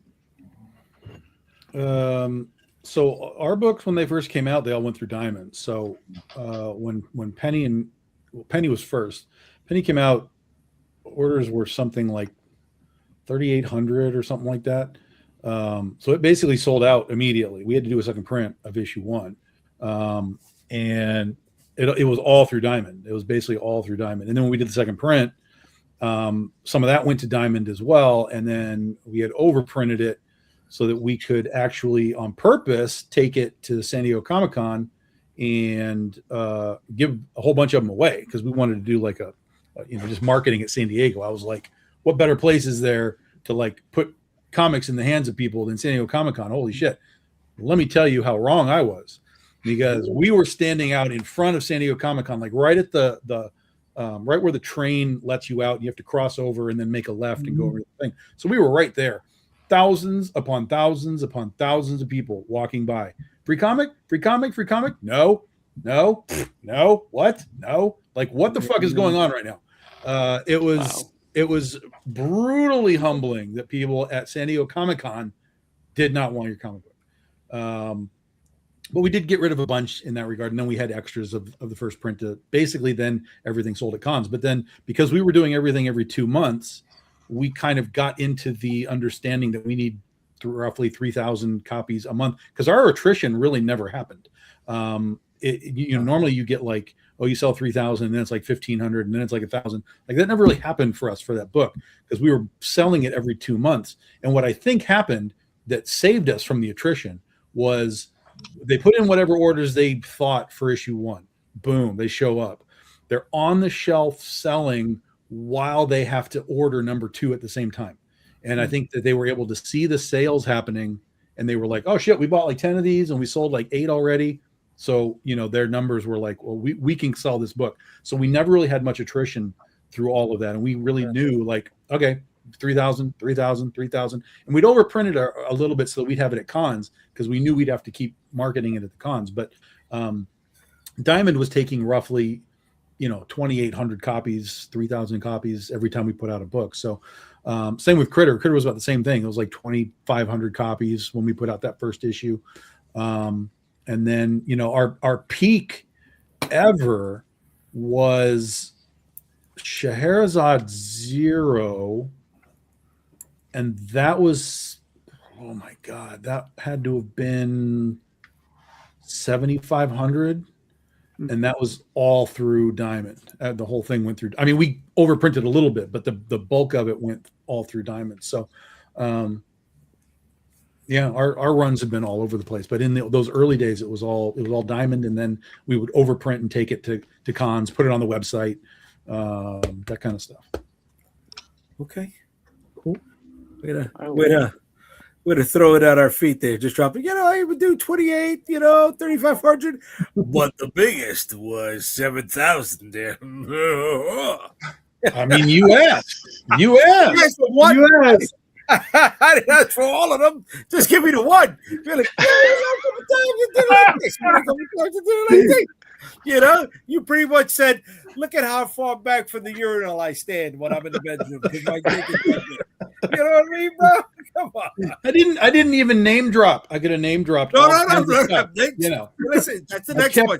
I kept it numbers based. The next one. Shit. He's like, BET. I got that on the wraps. Wasted on BET. That's funny. The very first book I published was Revelations. It was an anthology. I had 5 of our books that were coming out. It was Tall Tales, Reaver, Starpoint, Dreamweavers, and Security Agenda. We published 5,000 of them. Okay, we printed up 5,000 of them. We had them all delivered to my house when I lived. Well, excuse me, my apartment where I lived with my parents, and I had 5,000 of them printed. Myself and all of my artists, good 6 or 7 of us, so they were waiting for the truck. We all pick them up. We move them out. Everybody got like a case of books. And the mandate was simple.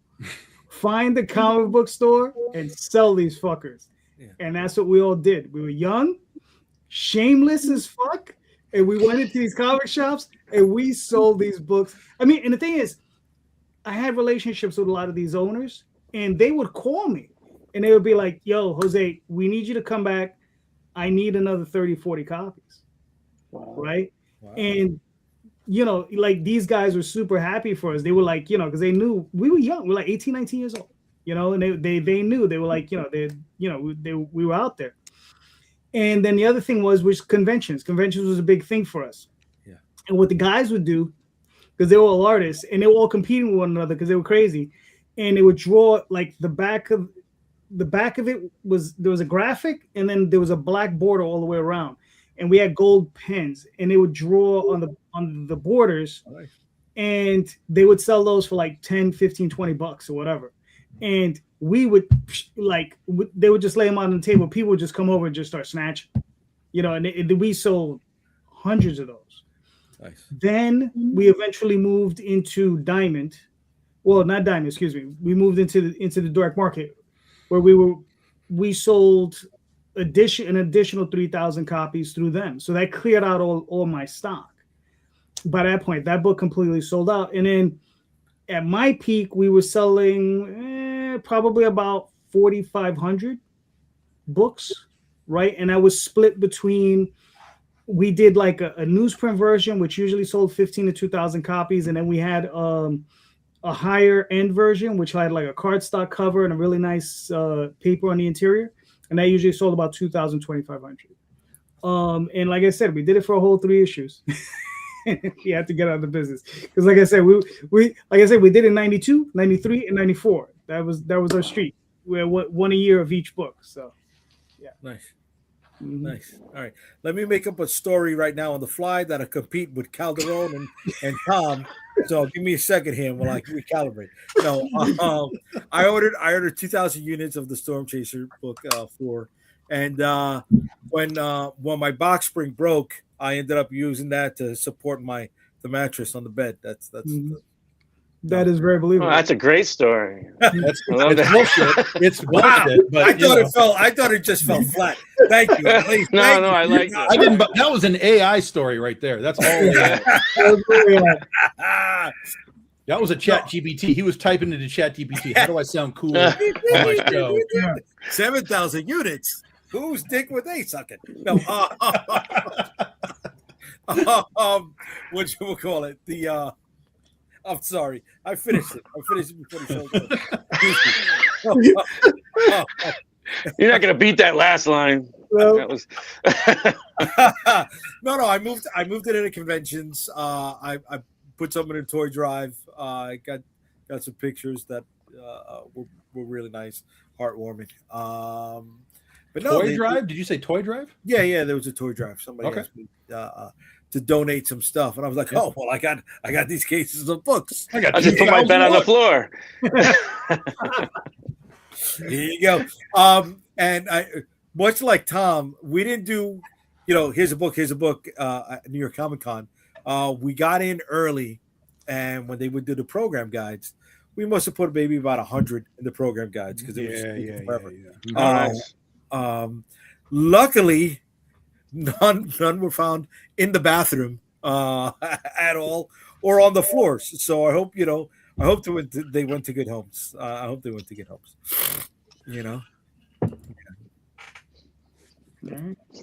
That's cool.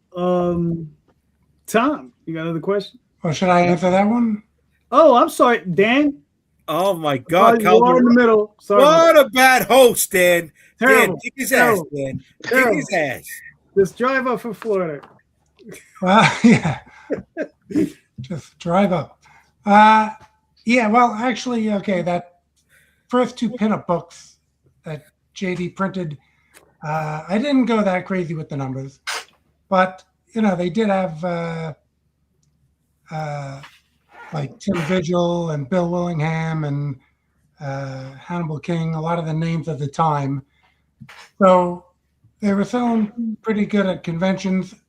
And what Jay had said, I went the same route. Comics Press went with them for my first full-color storybook. So ordered a good amount of those. And I guess with those 3 books, went on the convention circuit with, Big Apple. And that might have been before New York Comic Con, but there were, shows all over the place. WinterCon. At the church? At the church? I didn't do the church. I went to the church. Okay. I didn't table at the church. Okay. At the New Yorker then? The Big Apple across from Penn. The one at Penn? Okay. Because he did a few times at the New Yorker across from the Garden. Yeah, no, it was who was that guy? It looked like the Joker. Carbonaro. Yeah, there you go. Yeah. He actually dressed as the Joker at a Halloween. So dude, Carbo looked like he did too much fucking acid at CBGB's, bro. He was in that the sex dolls, right? That look, that style, bro. Yeah. Addiction. There you go. He could have been part of Jane's addiction. Wow. I'm just referencing anything. Oh, I thought you were thinking the New York Dolls. I thought you were thinking the New York Dolls. Yes. Yeah. With Buster Poindexter. Yeah, Yes. David Johansen. Yeah. Yeah, David Johansen. Yes. Yep. Yeah. Wow. I've totally aged. It's okay. Aged this episode out of anybody younger than 50. Wow. Okay, my fault. Yeah. So actually, those pinup books, though, because we didn't print that many, and I didn't keep it in print. I see them on like eBay and Amazon for like $60 or something. Oh, very nice. Just because it says Tim Visual. Now I've reprinted all those in like Argo 5, Argo Comics Anthology, Sorority of Power. I've reprinted all that and had them colored because the book I did with JD was black and white. So, that art is out there, fully colored. But I guess being that it was such a low print run and everything like that, and again, it was just through conventions, I, never went to mass market with them. I guess that made it a bit more of a rarity. But then after that Comics Press book, went to Kablam and Indie Planet, and I never had to move a large amount of books ever again because they print and send them to the people directly. All right. Even my Kickstarter, I go through them, so they print them and ship them to the people directly. So I've never had a box spring of comics to have to sleep on or anything like that. Lucky. You like it, Oh, I got shelves right over there full of boxes of the latest I issues. could do it with the ones that I've bought, but not with the ones that I've printed. Gotcha. All right. Well, Tom, so do you have a question? No. All right. So I got a softball. Who would you have play your lead character in a film or voice act them in an anime or animation? Oh, wait, me or one of my characters? Your characters. Okay. Right. Yeah. When we like your lead character, who would you have play your lead character or voice act as your lead character? Let's start with Mr. Fish. Oh God, I'm trying to think of his name. I ran into him at a con not too long ago. God, he worked at Milestone. He's got that really crazy deep voice. You know who I'm talking about. Like, it's so freaking crazy deep. Like, anytime this dude talked at the con we were at, it stopped everything. You're just turning around and look. Kevin Griveau from Underworld? No. Man, I can't. I suck so bad at names. If y'all didn't have your names underneath you right now, I'd be struggling with it. But well, do you remember a book he did? Is he an artist, writer? I think he's the writer on it, I believe, if I remember right. But anyway, he's the only person I've ever heard in person that I think could get deep enough to do Virgil's voice justice. Like it really needs to sound kind of unearthly. And yeah, Kevin Griveau, dude. He did the but I don't know if he worked at Milestone though. I think he did, dude. I'm pretty sure he did. I could be wrong, but I thought he did. Yeah, he's on Facebook all the time. Yeah, I see him all the time too. Yeah. All right, that's cool. I like that voice. Yeah. Yeah, he's got a very deep voice like this. And, it's way beyond that. Way beyond that, dude. Yeah. I know. Yeah, he's. So Dan, who would your voice actor be or actor? Well, actor, I guess I'd have to track down the girl working the counter at the gym. As it was modeled after her. I don't think she ever became a cop, but she could finally fulfill that by playing the character. As far as actual people in Hollywood or something, being that the character's so short, unless you go a CGI route or something. I did see some show on like TLC or Lifetime or something like that about this person with pituitary dwarfism or something. It was I Am Shauna Ray. So she's probably the right height and look to pull that off. But yeah, voice actors I don't really follow a lot. I did see that cool movie where they had the voice actors doing a live action movie because they were mad that the movie stars were taking the voice roles. Oh yes, I got it. I own it. I forget what it's called. Yes, shit. It was produced by the guy who did the voice of Bender on Futurama.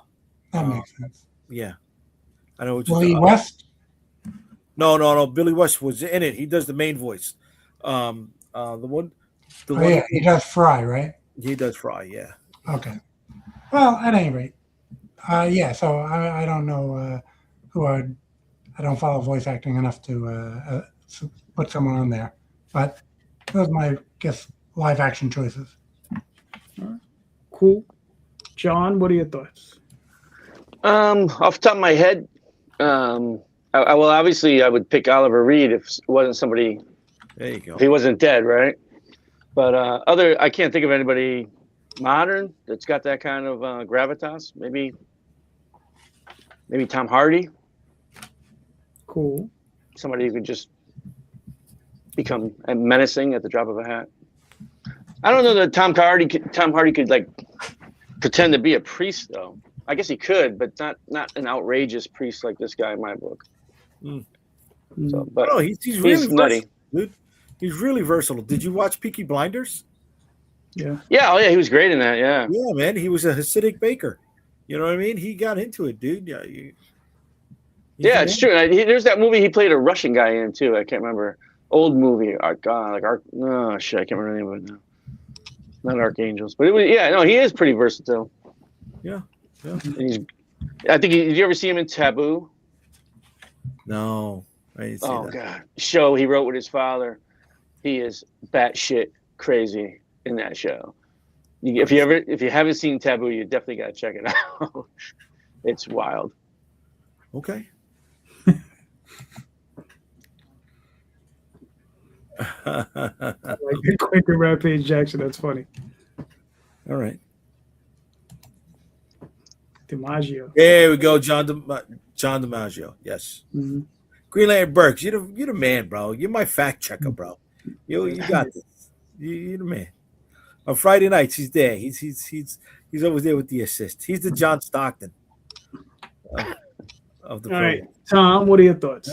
Nobody bid on that. Shit. So I don't really know. Live action is hard because I don't really pay attention. A lot of my references are all 20 years old. So, if I'm going to be like, hey, Critter 20 years ago, it would be completely different than who's available for that role right now.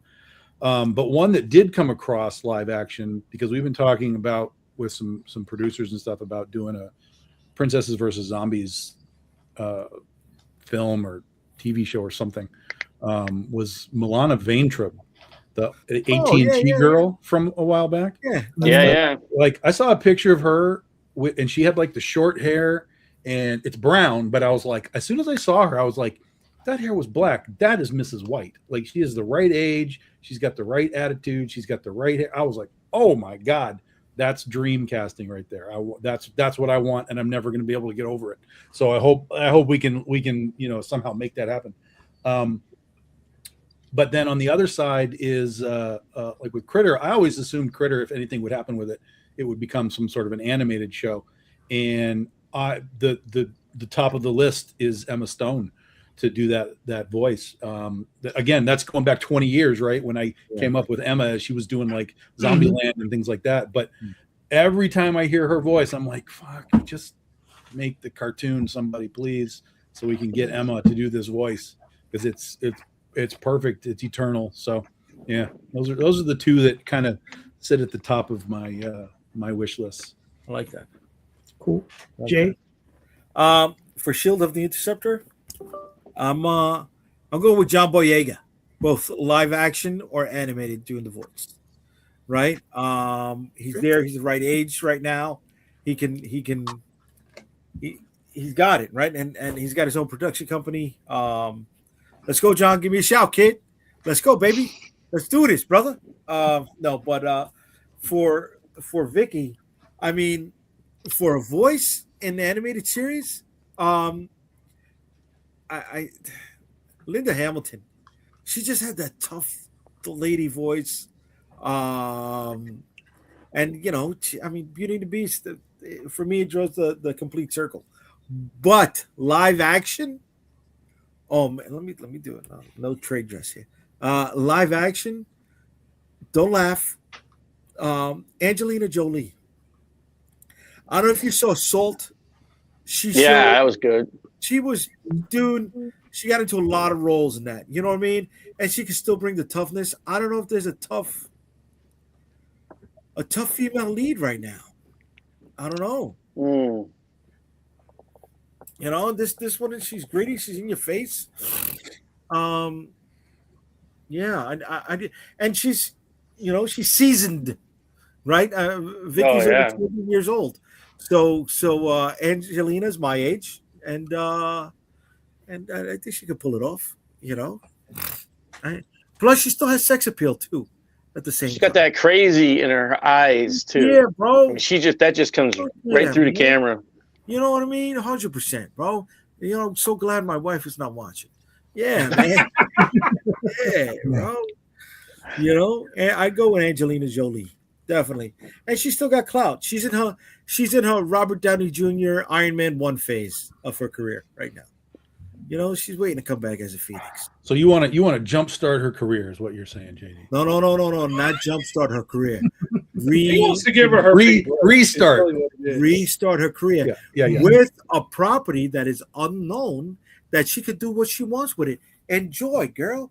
I'll reap the rewards afterwards. You know what I'm saying? Fucking George Martin.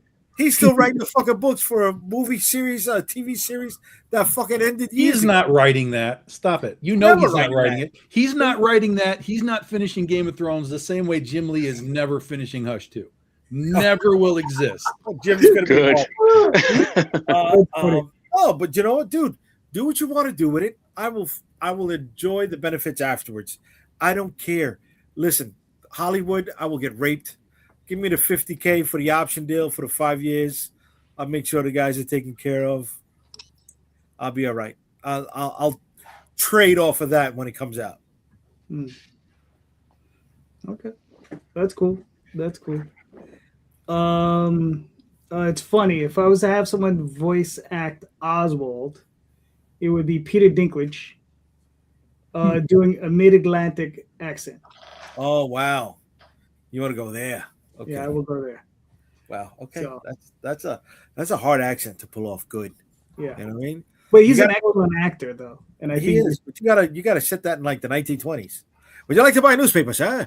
You know what I mean? You gotta no. That's that. But there's also like the Cary Grant accent. You understand where it's a lot smoother, a lot. Yes. You understand, right? It's a lot. Hey, That's the accent. Right. That's the accent I would be looking for. Yeah. Not rough and street, but more, a little bit more high society. Not the Cockney version of it, right? The more Great Gatsby version of it. Okay. Right. The more high society. Yes.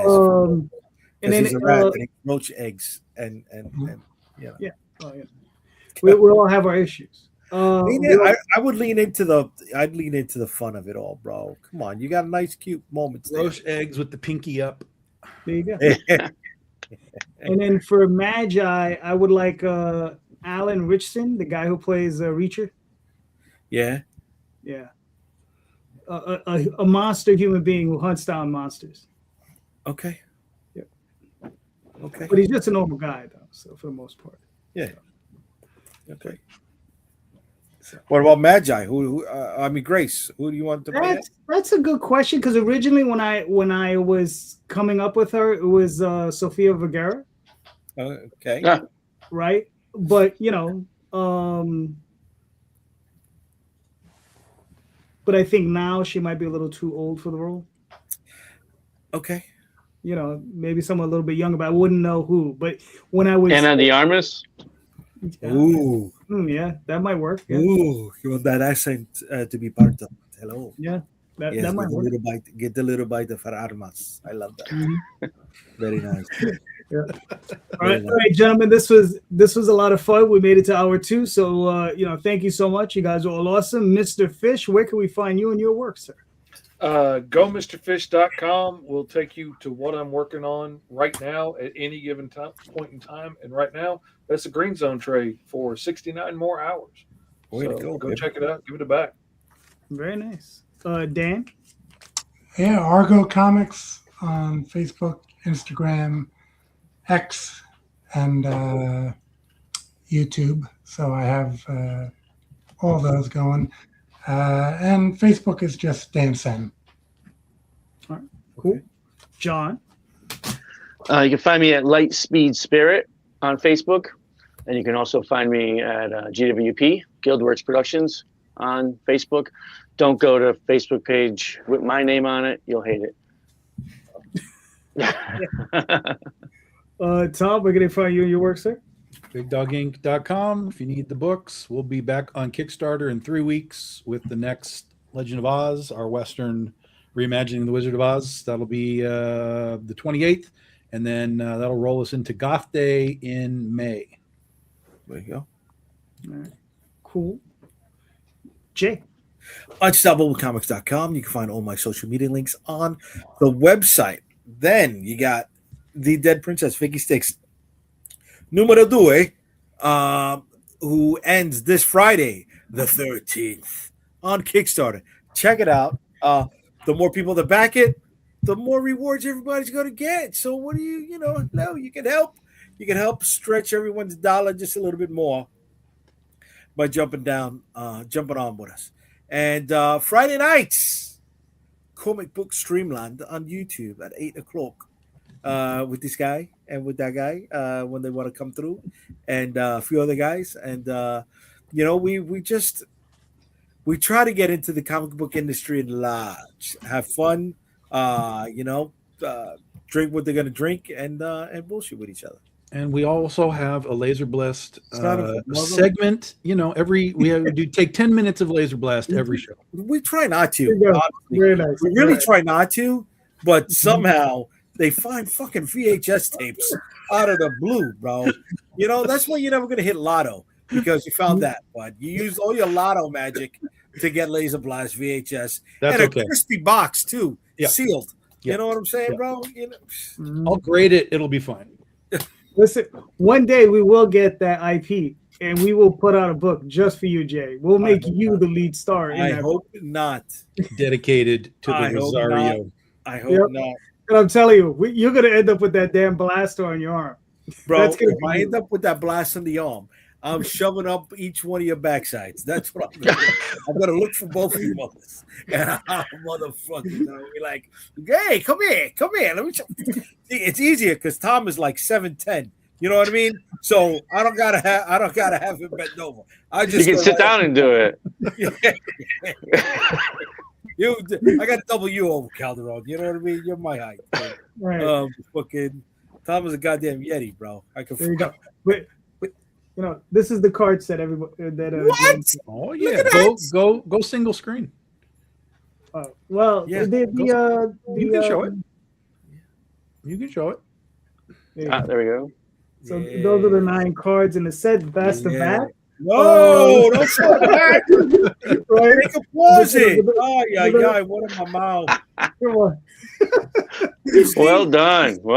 You got to remember my arm. My arm. Jay, don't do it yet. Jay, don't do it yet. No, Calderon went, he gave us a peep show. There you go. But thank you, everybody, for joining us. Please, hit like, hit subscribe, share the video. But most importantly, please check out the show notes. In the show notes are everyone's links to all of their various campaigns. So go check out those campaigns, click those links, buy those books. These are very impassioned creators who are doing great work. Go check out those books. And just remember, these books do not get created unless you help them finance these books. So please, click on those links, go buy those books, all right? Thank you so much. And remember, read more indie comics, especially ours. Have a good night, everyone. Good night.